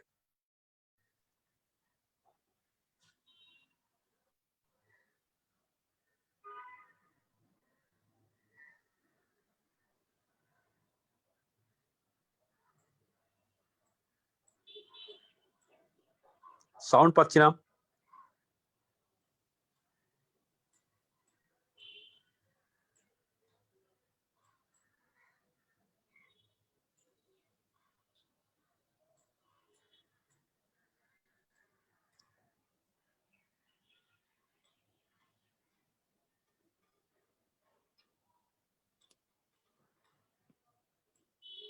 আনফরচুনেটলি আমি কিন্তু সাউন্ড পাচ্ছি না। তোমরা কি সাউন্ড পাচ্ছ? স্যার একটু টেকনিক্যালি প্রবলেম হচ্ছে স্যার।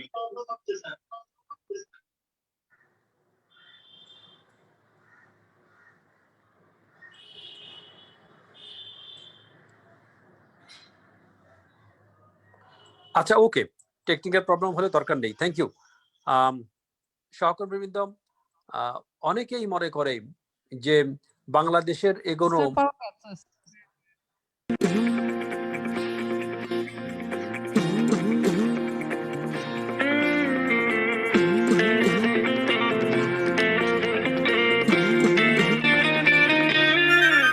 আমরা স্বপ্নে করি শুরু, লেগে থাকি বেশ। দেখো, এখানে বলেছে যে আমরা স্বপ্নে করি শুরু, পরের লাইনটা লেগে থাকি বেশ। তুমি দেখো, বাংলাদেশ তার ড্রিম ট্র্যাজেক্টরি বানিয়েছে 2009 সনে। 2009 সনে বলেছে আমরা 2021-এ কোথায় যাব, উই আর স্ট্যান্ডিং অন 2021। এবং 2014-তে এসে বললো আমি 2041-এ কোথায় যাব। তুমি দেখো উন্নয়নের সিঁড়িটা কি হয়েছে বাংলাদেশে। 2021 এটা হচ্ছে মধ্যম আয়, উচ্চ মধ্যম আয়ের দেশ।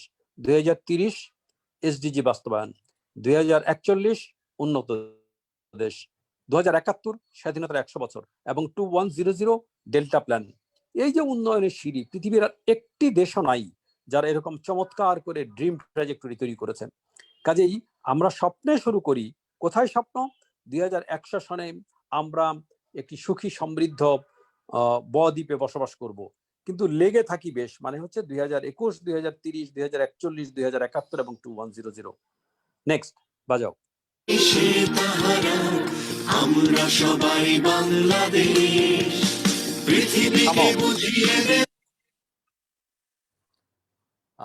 এখানে বলেছে আমি তুমি সে তাহারা, আমরাই বাংলাদেশ।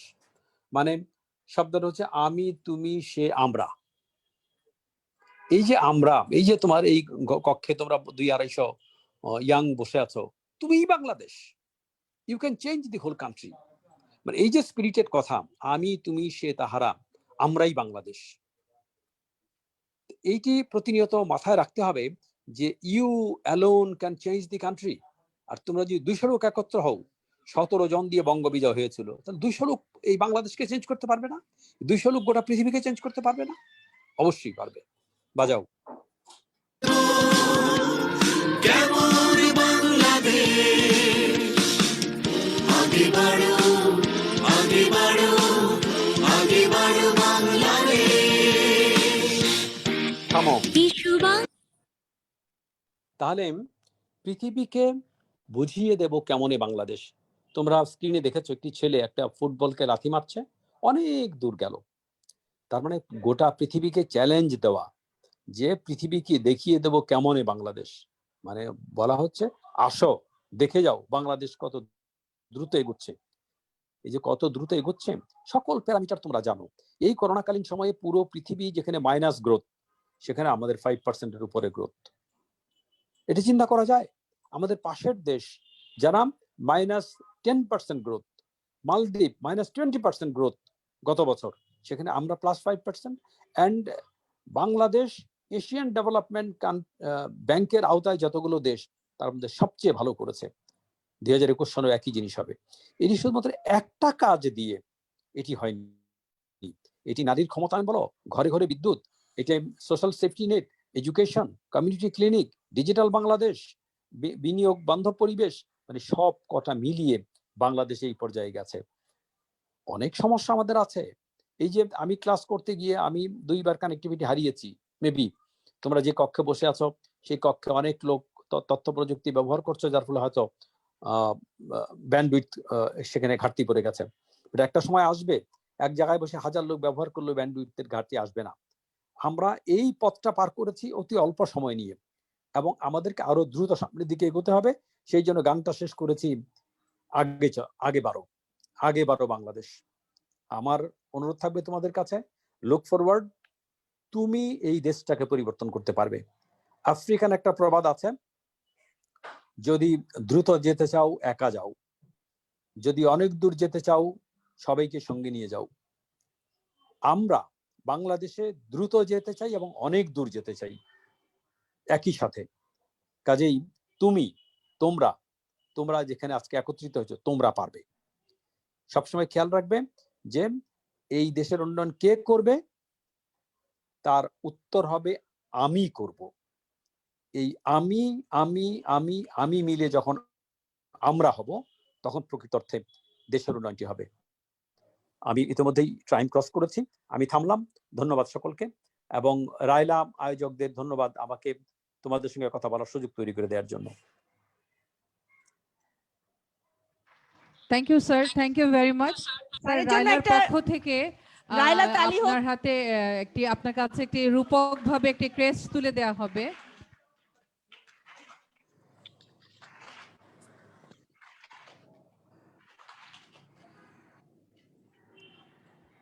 তোমরা জোরে স্কাউট তালি দিয়ে স্যারকে অভিবাদন জানাও।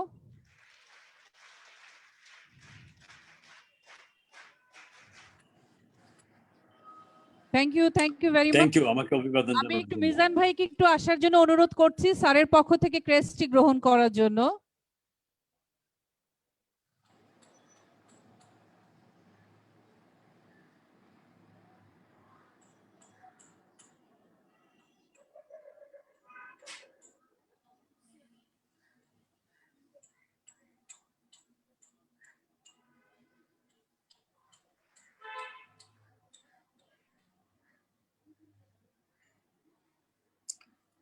আমাকে এই ক্রেস্টটি দেওয়ার জন্য এবং আমার পক্ষ থেকে মিজানকে এটি গ্রহণ করার জন্য আমি ধন্যবাদ জানাচ্ছি।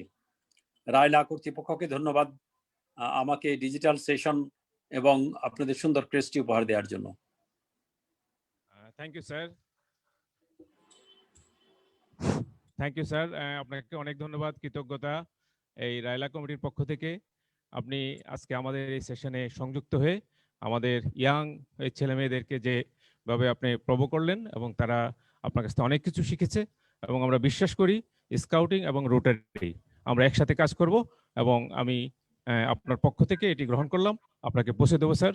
আপনাকে অনেক ধন্যবাদ স্যার। ধন্যবাদ সকলকে।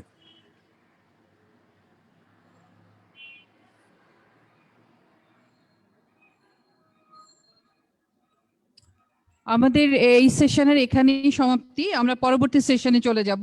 তোমাদেরকে যার যার জায়গায় বসার অনুরোধ জানাচ্ছি। এর পরবর্তীতে যেটা আছে তোমাদের পারফরমেন্স না ফিলিংস অফ পার্টিসিপেন্টস। গতকাল আচ্ছা, performance of the day, fine. তাহলে নামগুলো আমি ডিক্লেয়ার করে দিচ্ছি। পারফরমেন্স অফ দ্য ডে তে টিম 1 উপমিতা কবির, তোমার টিম লিডারকে সহ মঞ্চে চলে আসো। উপমিতা কবির, টিম 1। দেন টিম 2 পার্থ সারথী দাস, তোমার টিম লিডার সহ চলে আসো। টিম 3 তোমরা এখানে সিরিয়ালি দাঁড়াও, তোমরা আসবা। মেহেদি হাসান টিম 3 তে। আমি যাদের নাম বলছি তাকে টিম লিডার সহ আসার জন্য জানাচ্ছি। You are the performer of the day. Then team 4 Anik Roy, team 5 Sama Jamila, team 6 Deepika, team 7 Saida Fahim Hasan, team 8 Shubhodip Saha. তোমরা সামনে একটা উপরে উঠে দাঁড়াও, আমার মনে হয়।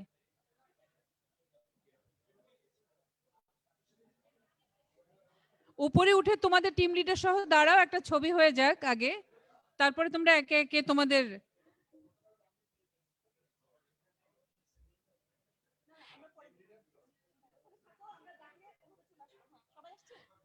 হ্যাঁ এসছে বোধহয় সবাই। আচ্ছা, টিম 1 উপমিতা কবির,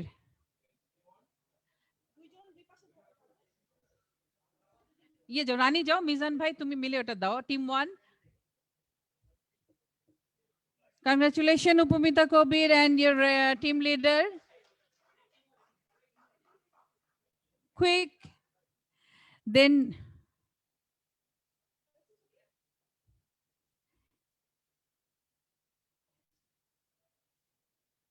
রানী সামনে যাও, রানী সামনে যাও, you are missing, your face is missing.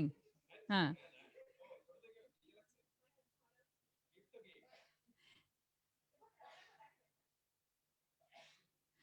Team 1 quick hurry up, then team 2 Partha Sarathi Das. তোমার টিম লিডার কোথায়? Where is it? তুমি 2 in 1, good.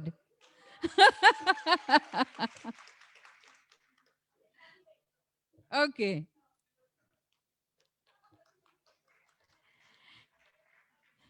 Team 3 Mehedi Hasan,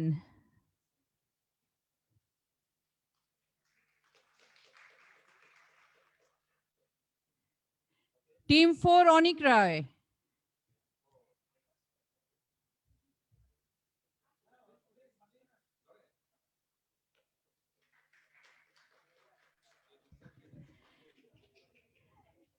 team 5 Sama Jamila,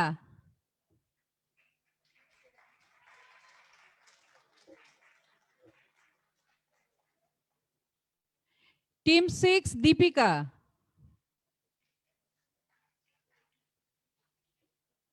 Deepika ওদিকে তাকাও, ওদিকে তাকাও।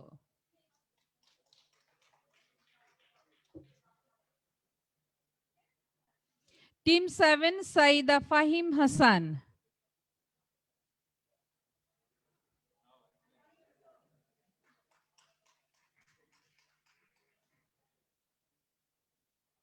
টিম 8 শুভদীপ সাহা,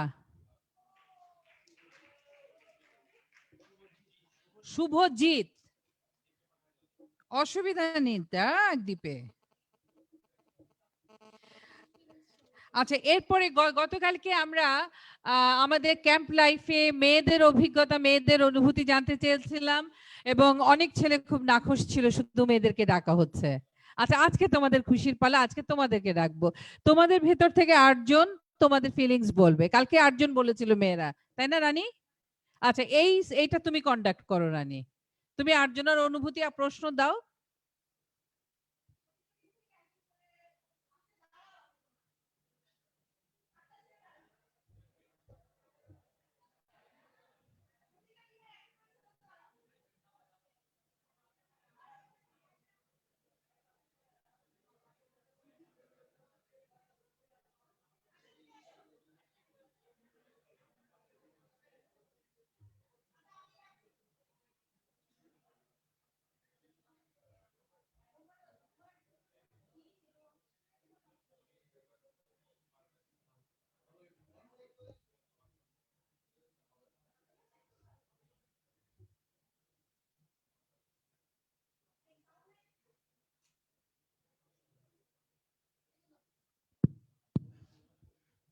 হ্যালো, আমি খালিদ।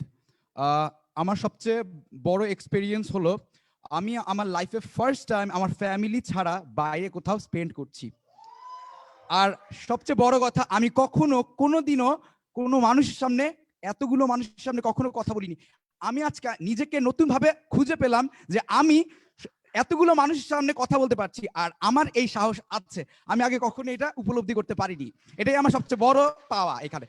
আমি সাধারণত আমি অনেক ইন্ট্রোভার্ট একটা মানুষ। আমি সাধারণত বেশি একটা মানুষের সাথে মিশতে পারি না। এখানে এসে আমি নিজেকে এক্সট্রোভার্ট হয়েছি। আমি এখানে এক্সট্রোভার্ট হওয়া শিখেছি। আর আমার টিম মেম্বার্সরা আমার সাথে প্রচুর পরিমাণে অনেক কোঅপারেট করেছে। আমার প্রতিটি কাজে তারা আমাকে হেল্প করেছে, আমাকে প্ল্যাটফর্ম দিয়েছে। তাই আমি আমার টিম মেম্বার সহ আমাদের এখানে যারা যারা আছে, প্রায় 120 জন পার্টিসিপেট আছে এখানে, আমি সবাইকে আমি ধন্যবাদ জানাচ্ছি, কারণ সবাই আমার সাথে খুব ভালো ব্যবহার করেছে। ধন্যবাদ। সাহসটা কোথায় আছে এখন দেখাও। আমার সাহস আমার ভিতরে। কোন দিকে? সব জায়গাতে। একটা নির্দিষ্ট জায়গায় ফোকাস করো, সেটা কোথায় আছে? আগে তো লুকানো ছিল, এখন কোথায়? কিন্তু তোমাকে দেখে আমার ইন্ট্রোভার্ট মনে হয়নি। এজন্যই তো ও অনেক সাহস হলে লাভ দিয়ে ছাদ ছুঁয়ে দেখাও। ওকে, থ্যাংক ইউ, তুমি যাও। লাভ দিও না, দেখো। আচ্ছা, ও একটা কথা বললো যেটা ও জানে না, আন্দাজে বলেছে। সেটা কি ছিল বলো তো? লাস্ট লাইনে ছিল। আমি তো তোমাদের সবারই একটা করে টেস্ট নিয়েছিলাম না ইয়ার পরে। সেটা কি ছিল? একটা সংখ্যা নিয়ে একটা শব্দ বলেছে, অনুমান বাচক একটা শব্দ, সেটা কি ছিল? এখানে কত পার্টিসিপেন্ট আছে? এটা প্রায় নাকি নিশ্চিত? প্রায় প্রায় প্রায়, তাই না? প্রায় মানে নিশ্চিত না যে 120 জন আছে। তুমি যাও। এটা কি প্রায় না নিশ্চিত? এখানে কত পার্টিসিপেন্ট আছে? এটা প্রায় না নিশ্চিত? তুমিও যাও। এখানে কত পার্টিসিপেন্ট আছে? 120। এটা প্রায় না নিশ্চিত? নিশ্চিত। আচ্ছা, এবার তুমি কিছু বলো।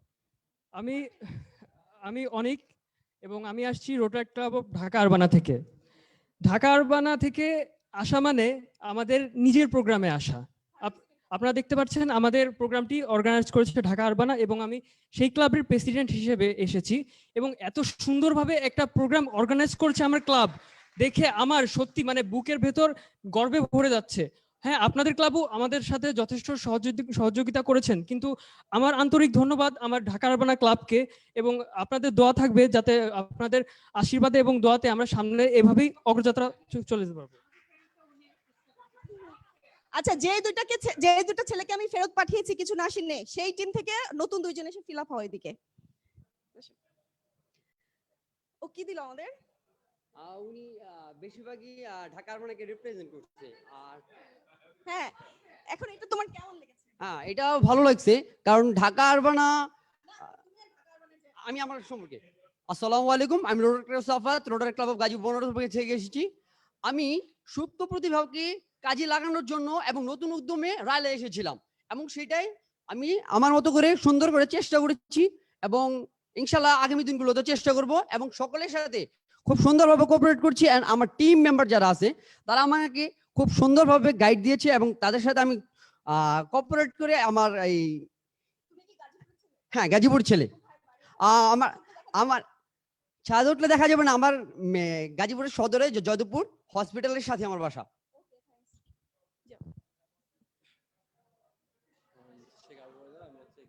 তুমি কি বলতে চাও? অনুভূতি ছাড়া কি বলতে চাও? আমি এখানে এসে জানতে পারলাম যে আসলে লিডারশিপটা কি। জি, আসসালামু আলাইকুম, আমি Rotary Sheikh Abu Baida, Rotary club of greater Jessore থেকে আসছি। সো আমি এখানে আসছি রায়লা অর্থাৎ Rotary youth leadership award. Leadership কি আমি এখানে শুধু এরকম বুঝতে পারলাম যে লিডারশিপ যতটুকু পজিশন তার থেকে বড় দায়িত্ব। ঠিক আছে, মানুষ যদি মনে করে যে এটা হচ্ছে একটা পজিশন, আমি লিডার হইলাম বলে আগে চলে যাবো, এরকম না। এটা হচ্ছে একটা দায়িত্ব। লিডার মানে সে না যে আগে চলে যাবে, লিডার মানে সে তার লোকজন নিয়ে সঙ্গে যাবে, একসাথে না সামনে না পিছনে, একসাথে যাবে। এবং আমি এটা জানতে পেরেছি। এবং সর্বশেষে ম্যাডাম আমি চারটি লাইন বলবো, সেটা হচ্ছে যেহেতু বসন্ত আজকালকার থেকে শুরু হচ্ছে, আমি আমার নিজের লেখা চারটি লাইন বলবো। ম্যাডাম বলতে পারি? বসন্ত যখন আসে সমারোহে সকল ফুলের বনে, নীল ভ্রমর তখন ফুলে পড়িয়া কথা বলে কানে কানে, সব মধু নিয়ে উড়ে যায় ভ্রমর ফুলকে নিঃস্ব করে, লাজে মরে তখন কলঙ্কিত ফুল বেদনায় যায় ঝরে। সবাইকে বসন্ত শুভেচ্ছা। এটা দায়িত্ব ম্যাডাম। ক্ষমতা না না, তুমি এখানে আসো। হ্যাঁ, তুমি একটু প্রোটেস্ট করো, তুমি এটাকে ক্ষমতা প্রমাণ করবে। আসো, এবং তোমার কাজ ওকে প্রোটেস্ট করে একটা দায়িত্ব পালন করা। তুমি ক্ষমতা পক্ষে, লিডারশিপ একটা ক্ষমতায় দায়িত্বটা বলো, পক্ষে বলো ম্যাম। Yes ma'am. জি ম্যাম। ম্যাম জি, লিডারশিপ অবশ্যই একটা পাওয়ার, কারণ পাওয়ার হচ্ছে এখানে অথরিটি থাকতেও পারে নাও থাকতে পারে। আর লিডারশিপ হচ্ছে এমন একটা কোয়ালিটি, এটা বাই বর্ন হতে পারে, ক্যারিসমেটিক হতে পারে, অথবা যে কোনো কিছু হতে পারে। তো নেতৃত্ব আমার কাছে মনে হয় যে এটা অথরিটেটিভ পাওয়ার থাকতে পারে অথবা অথরিটেটিভ ছাড়াও পাওয়ার থাকতে পারে। তো টোটাল লিডারশিপটাই হচ্ছে একটা। তুমি বলো। আচ্ছা, একজন লিডারশিপ হতে হলে তাকে যথেষ্ট পরিমাণ শক্তি থাকা লাগে, কারণ সে তার টিমকে লিড দিবে। তার যদি যথেষ্ট পরিমাণ ক্ষমতা নাই থাকতো, সে কোনো সময় তার টিমকে লিড দিতে পারতো না, কারণ আমরা জানি। না ম্যাডাম, ম্যাডাম যদি আমি পাওয়ারই দেখাবো তাহলে আমি তাহলে আমার যে মেম্বার থাকবে তাদের ভিতরে ঢুকতে পারবো না, তাদের মনে তো ঢুকতে পারবো না। আমার মধ্যে যদি আন্তরিকতা না থাকে, আমি যে পাওয়ারই দেখাবো তাহলে আমি তাদের মনে ঢুকবো, তারা ভয় আমার সাথে কথা বলবে না। শুধু আন্তরিকতা থাকলে যদি হতো তাহলে আজ বাংলাদেশ শেখ হাসিনা সরকার থাকতো না।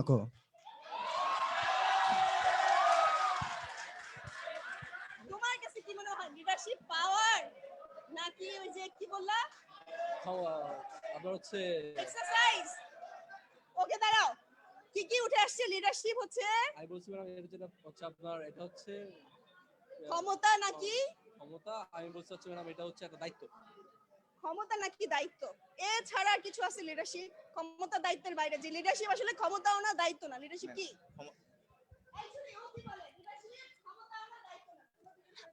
দুইজন বক্তা দুইটা বলে গেছে, একজন বলেছে লিডারশিপ ক্ষমতা, আরেকজন বলে গেছেন ক্ষমতা দায়িত্ব। লিডারশিপ হলো দায়িত্ব। আমার কাছে মনে হয় লিডারশিপ হলো দুইটার সমন্বয়। আপনি যদি শুধু ক্ষমতা দেখান তাহলে আপনি সবার সাথে মিশতে পারবেন না। সবার সাথে মিশতে না পারলে ওদের মনের যে কথাটা, ওদের মনের যে ভাব, সেটা আপনি বুঝবেন না। তো আপনি অবশ্যই ওই দলটাকে ভালো লিডিং করতে পারবেন না। কিন্তু আপনি যদি শুধু পাওয়ারই দেখাইতে যান, যদি পাওয়ার না দেখান, সেক্ষেত্রে দেখা যাবে আপনি একটা কথা বললেন, আপনার দলের কেউ শুনলো না, আপনার কথার গুরুত্ব দিল না, সেক্ষেত্রে আপনি ভালো একজন লিডার হতে পারবেন না। সেক্ষেত্রে মাঝে মাঝে আপনাকে পাওয়ারটাও দেখাতে হবে। পাওয়ার দেখাইলে তারপরে সবাই আপনার কথাটা শুনবে এবং আপনি সবার সাথে মিশতে পারবেন, আপনার দল খুব ভালোভাবে এগিয়ে যাবে। আচ্ছা একজন বলে গেল ক্ষমতা আরেকজন বলে গেল দায়িত্ব তুমি বললে সমন্বয় এই তিনটাকে জিরো করে দিতে হবে তোমার বুঝছো সমন্বয় টমন্বয় দায়িত্ব করে বাদ এগুলো কিছুই লিডারশিপ না ধন্যবাদ। লিডারশিপ বলতে মূলত আমি যেটা বলছি যে একজন প্রকৃত মানুষ যে সামনের দিক থেকে নেতৃত্ব দিতে বা সে যে কোনো কাজ করতে হলে তাকে আগে একটা পূর্ণাঙ্গ ধারণা লাগবে। আর এই লিডারশিপ ট্রেনিং এর মাধ্যমেই একজন মানুষ সেই ধারণাটি পাবে যে সে কিভাবে সামনে একা নয় সবাইকে নিয়ে এই বাংলাদেশটাকে জয় করতে পারবে। ওটা কেউ বলতে পারবা এই তিনটা আইডিয়াকে একেবারে ওয়াশ আউট করে দিয়ে নতুন কোন আইডিয়া না তুমি বলছো না? আচ্ছা যাও তোমরা যাও, একটা মেয়ে আসছে এখন খেলা জমবে, যাও আউট। আবার মেয়েটা নিয়ে আসছে। বাকি তিনটাকে বাদ দিয়ে যদি বলি তবে হলো আমি বঙ্গবন্ধুর মতো যদি হয় ক্যারিজমেটিক লিডারের পূর্ণাঙ্গ ধারণা নিয়ে এমন ভাবে সবাইকে উজ্জীবিত করতে হবে, তাদের অপিনিয়ন গুলো নিয়ে তারপরে হচ্ছে করতে হবে এবং ডিসটেন্স মেইনটেইন এবং একটা ব্যক্তিত্ব থাকতে হবে যাতে আমাকে মানে সবাই। লিডারশিপটা এইভাবে এগিয়ে যেতে হবে, এটা আমি মনে করি। ধন্যবাদ। ও ধারে কাছে ছিল না, ও বুঝেই নাই। তুমি যাও, তুমি জিরো। দাঁড়িয়ালা আসো। আচ্ছা তুমি আসো মেয়ে, তোমরা দুজন লাইনে থাকো। দেখি কি ছিল এটা, ক্ষমতা না, মানে এটা এক্সারসাইজ না, পাওয়ার না, কোঅর্ডিনেশনও না। What is leadership actually? Ma'am যদি একটা টিমে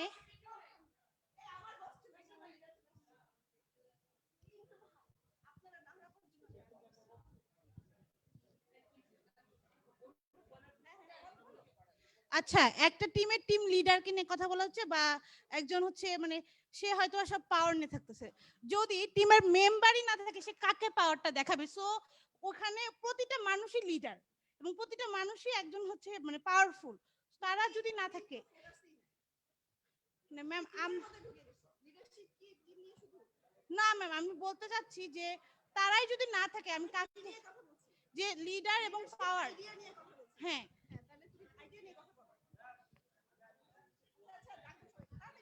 তাহলে যদি বলতে চাই যে কম্বিনেশন চলবে না, লিডারও চলবে না, পাওয়ারও চলবে না, তো সেখানে সে ফ্রেন্ড। কারণ আমার ফ্রেন্ড এমন একটা জিনিস। Okay thanks. আচ্ছা পিন্টু ভাইকে একটু পরিচয় করা দেন, তারপর আমি কন্টিনিউ করি। ভাই dear participants, please may I have your attention please?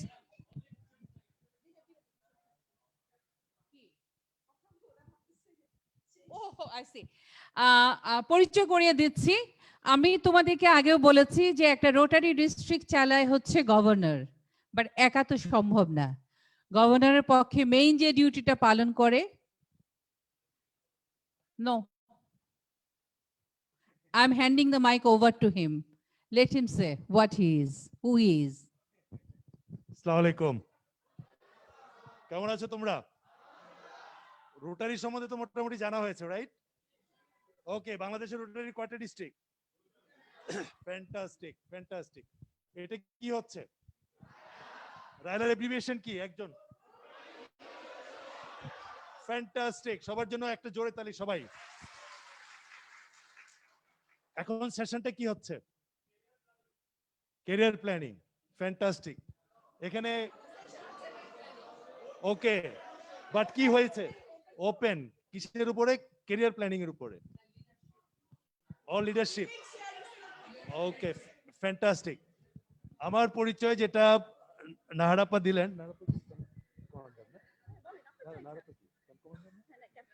Okay, camp কমান্ডারের সাথে পরিচয় হয়েছে তো সবার সাথে? ওনার নাম কি?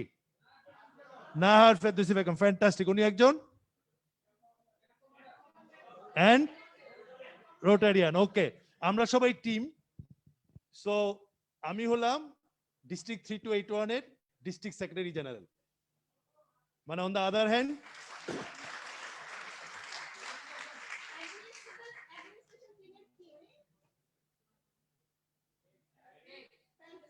ফ্যান্টাস্টিক। সো আমার একের মাধ্যমে কিছু হয় না, তো আমারও একটা অনেক বড় টিম আছে। আমি যেরকম ডিস্ট্রিক্ট সেক্রেটারি জেনারেল, আমার টিমে আরো ডিস্ট্রিক্ট সেক্রেটারি আছেন, এডিশনাল ডিস্ট্রিক্ট সেক্রেটারি আছেন, ডিপটি ডিস্ট্রিক্ট সেক্রেটারি আছেন। এখানে দুজন ইনভলভও আছে। মাহমুদুল হাসানের সাথে পরিচয় হয়েছে? ফ্যান্টাস্টিক। ও আমার টিমের এডিশনাল ডিস্ট্রিক্ট সেক্রেটারি। নাজমুলের সাথে পরিচয় হয়েছে? হ্যাঁ, নাজমুলও আমার টিমের মেম্বার, সে ডেপুটি ডিস্ট্রিক্ট সেক্রেটারি। এন্ড নাহারাপ অলসো আমাদের ডিস্ট্রিক্ট টিমেরই একজন মেম্বার, এবং তারই ধারাবাহিকতা আজকে এখানে আসা আর কি। So it's a fantastic journey. যেহেতু আমি হিউম্যান রিসোর্স নিয়ে কাজ করি, আমি বলতে থাকলে অনেকক্ষণ বলতে পারবো, but my apologies to you guys, because আমার গতকালকে সারাদিন থাকার কথা ছিল। যেহেতু ডিস্ট্রিক্টের একটা ইমার্জেন্সি হওয়াতে আমাদের একটা ইমার্জেন্সি মিটিং কল করতে হয়েছে, কারণ আমাদের ব্যাক টু ব্যাক কয়েকটা মিটিং ইভেন্ট আছে সামনে। তার মধ্যে একটা অন্যতম হলো যে রোটারির জন্মদিন পালন করা এবং একটা সার্ভিস উইক করা, ইত্যাদি ইত্যাদি ইত্যাদি। তো যার জন্য গতকালকে আমি আসতে পারিনি। আজকেও আমার সকালবেলা আসার কথা ছিল, আমি আসতে পারিনি বিকজ আমাদের রোটারির একটা মজা আছে। আমি জানি নিশ্চয়ই এই সেশনে এটা এসছে, যারা সাকসেসর হন, মানে এই গভর্নরের পরে যেই গভর্নর আসবেন বা তার পরের যে গভর্নর আসবেন, এই গভর্নরের দায়িত্ব হলো সেই গভর্নরকে তৈরি করা। ঠিক আমারও দায়িত্ব হলো, আমি যেহেতু ডিস্ট্রিক্ট সেক্রেটারি জেনারেল, আমার ইয়ারের পরের ইয়ারে, মানে ডিস্ট্রিক্ট আমরা রোটারি ইয়ারটা সবাই জানি তো, 1 জুলাই থেকে 30 জুন নেক্সট ইয়ারের। সো আমার পরে যিনি ডিস্ট্রিক্ট সেক্রেটারি জেনারেল হবেন, আমার যে সাকসেসর হবে, তার ভিতরে সেই লিডারশিপটা দেওয়া, আমি কি শিখলাম, আমার কি অভিজ্ঞতা, সেগুলো তার সাথে শেয়ার করা। তো তারই ওই আমাদের ফিউচার লিডারের আজকে থেকে প্রোগ্রাম শুরু হলো। এটাকে বলে আমরা টিওটি, ট্রেনিং অফ দ্য ট্রেনার। এবং আপনাদের মাহমুদ, যার সাথে তোমাদের পরিচয় আছে, মাহমুদ ওখানে আছে। তো ট্রেনিং অফ দি ট্রেনারের ওই সেশনে আমার থাকার জন্য আসতে একটু দেরি হয়ে গেল, বাট আছে, আমি সারাক্ষণই থাকবো। আবার কোনো না কোনো সময় দেখা হবে এখানে বা অন্য কোথাও। সো এটা কন্টিনিউ হোক। নাও আমি মাইক্রোফোন হ্যান্ড ওভার করছি ওভার টু। থ্যাঙ্কস। আচ্ছা, আমরা যেটা নিয়ে ফাইট করছি সেটা আসলে কি বলো তো? কি এটা কি? এটা কি ক্যাটাগরিতে? হ্যাঁ, না ডিবেট না, এটা একটা আইডিয়া। এই আইডিয়া নিয়ে কেউ কিছু বলতে পারবে? আচ্ছা বসো, আসো, 20 সেকেন্ড টাইম। আসসালামু আলাইকুম সবাইকে। আমি দুইটা কথা বলবো। লিডারশিপ বলতে আমি দুইটা জিনিস বুঝি। পয়লা নাম্বার হচ্ছে ইটস আ পজিটিভ মাইন্ডসেট। যখন কেউ আমাকে বলবে যে আমি একজন লিডার, তার মানে আমি আমার মনের ভিতরে ধারণ করতে পারি যে আমি একজন লিডার, এবং এটা একটা পজিটিভ থট হিসেবে কাউন্ট হয়। সেকেন্ড, এটা হচ্ছে আমার একটা এক্সপিরিয়েন্সের ব্যাপার। যখন আমাকে কেউ বলবে আমি একজন লিডার, তার মানে সে আমাকে পোষণ করে নিবে যে আমি এই লিডারশিপ, এই ব্যাপারটা আমি আমার ভিতরে নার্চার করি, আমি এই ব্যাপারটা আমার ভিতরে লালন করি। তার মানে দুইটা জিনিস, I have a positive mindset to be a leader, এবং I nurtures a leadership in my mind. Thank you. আসসালামু আলাইকুম, আমি সাদিকুর রহমান। লিডারশিপ, এখানে যদি আমরা যে জিনিসটা আমি বুঝি সেটা হচ্ছে, হ্যাঁ, if you want to know the leader, what is called leader, then you have to know the difference between leader and the boss. A boss always says I myself, and a leader always say we are. This is the main difference between leader and the boss. জি, বিষয়টা হচ্ছে একজন leader তার নিজ নেতৃত্ব গুণে, তার নিজ দক্ষতার বলে একটা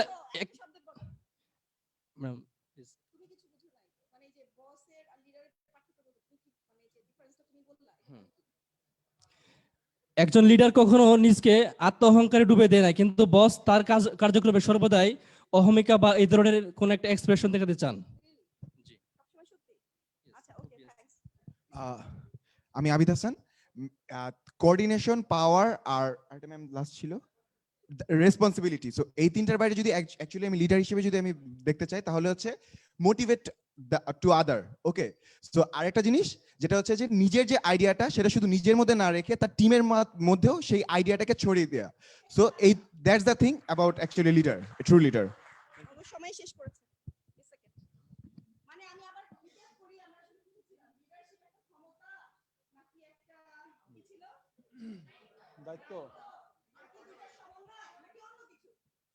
ওকে ম্যাম, থ্যাংক ইউ আমাকে সুযোগ দেওয়ার জন্য। আমি রোটার অ্যাক্টর আসাদুজ্জামান রাসেল। তো ম্যাম যে তিনটা পয়েন্ট করেছে তার বাইরে আমি একটা জিনিস করতে চাই, যে লিডারশিপ হচ্ছে একটি কোয়ালিটি এবং আমাদের দেশের প্রেক্ষাপটে এটা লিডারশিপ ইচ্ছা বাই বর্ন। যেহেতু আমরা আমাদের দেশের দুইটা বড় রাজনৈতিক দলকে যদি দেখি, থ্যাংক ইউ। আমরা কি পেলাম? লিডারশিপ একটা কোয়ালিটি। আচ্ছা, এবার তুমি বলো। আমার কাছে মনে হয়েছে লিডারশিপ মানে হচ্ছে mutual understanding between team members, আর হচ্ছে একজন আরেকজনের অ্যাসোসিয়েট। মনে করতে হবে যে আমরা একজন আরেকজনের associate, not as a superior বা সামথিং। টিম মেম্বার বা যে কমিউনিটিতে থাকে তাদেরকে মনে করতে হবে আমরা একজন আরেকজনের অ্যাসোসিয়েট, সহযোগী। সালাম দেবে সেটা রেসপেক্টের জায়গা না, সমান সমান বলছে একটা অ্যাসোসিয়েট মনে করতে, অ্যাসোসিয়েট মনে করবে যে আমরা যে কোনো অ্যাচিভ অর্জন করার জন্য একজন আরেকজনকে মনে করবো আমরা একজন আরেকজনের জন্য হেল্পিং হ্যান্ড। না, সেটা হচ্ছে যে আমরা একজন আরেকজনের হেল্পিং হ্যান্ড থাকবো এই জন্য যে কোন একটা কিছু অ্যাচিভ করার জন্য যেন আমাদের মিউচুয়াল আন্ডারস্ট্যান্ডিং থাকে, সেখানে যেন একজন ভিশনারি থাকে যে সামনে থেকে দেখতে পারি এমন কাউকে আমরা লিডার হিসেবে রাখবো। আর যারা আছে, হ্যাঁ, না দুইজনের মধ্যে না, হোল কমিউনিটি হইতে পারে, হোল টিমের মধ্যে হতে পারে, ইভেন হোল কান্ট্রির মধ্যে হতে পারে। যেমন আমরা লিবারেশন ওয়ারে দেখেছি যে বঙ্গবন্ধু ডাকে কথা দিয়ে সবাই কিন্তু তার কাছে এসেছিল, সবাই কিন্তু অ্যাসোসিয়েট হিসেবে এসেছিল। আমার জানার মধ্যে শেখ হাসিনা,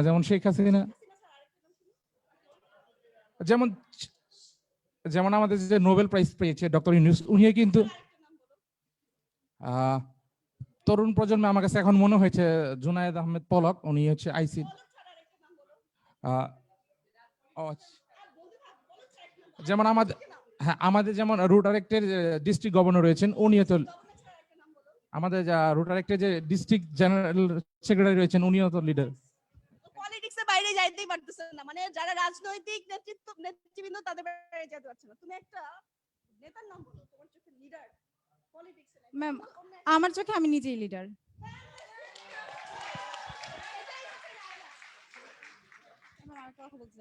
আমার মতে হচ্ছে লিডারশিপ মানে হচ্ছে সৎ ও আত্মনির্ভরশীলতা। কারণ আমি নিজে যখন সত্যবাদী না হব, নিজেকে নিজে বিশ্বাস করতে না পারবো, তখন আমার সামনে আপনারা যারা আছেন তারা কখনোই আমাকে মানবেন না, আমাকে বিশ্বাস করবেন না। আর যেখানে বিশ্বাস করার প্রশ্ন না আসে সেখানে তো মানা তো দূরের কথা।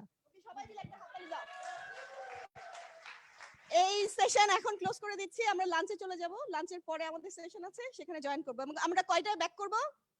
2টায়। ওকে, একটা অ্যানাউন্সমেন্ট আছে। আচ্ছা, আমার কথা কি শোনা যাচ্ছে? আমরা গতকালকে যে 4টা টিম সিলেক্ট হয়েছিলাম ক্যাম্প ফায়ারের জন্য, আমরা এখন কিছু সময় এই 4টা টিমকে থাকতে বলবো, বাকিরা সবাই চলে যাবে। এবং বাকিরা যাওয়ার সময় একটু ওয়েট, বাকিরা যাওয়ার সময় আমাদের বাম পাশে একটা পানির জার রাখা আছে, সবাই 1 গ্লাস করে পানি খেয়ে যাবে ওখান থেকে, স্যালাইন ওয়াটার।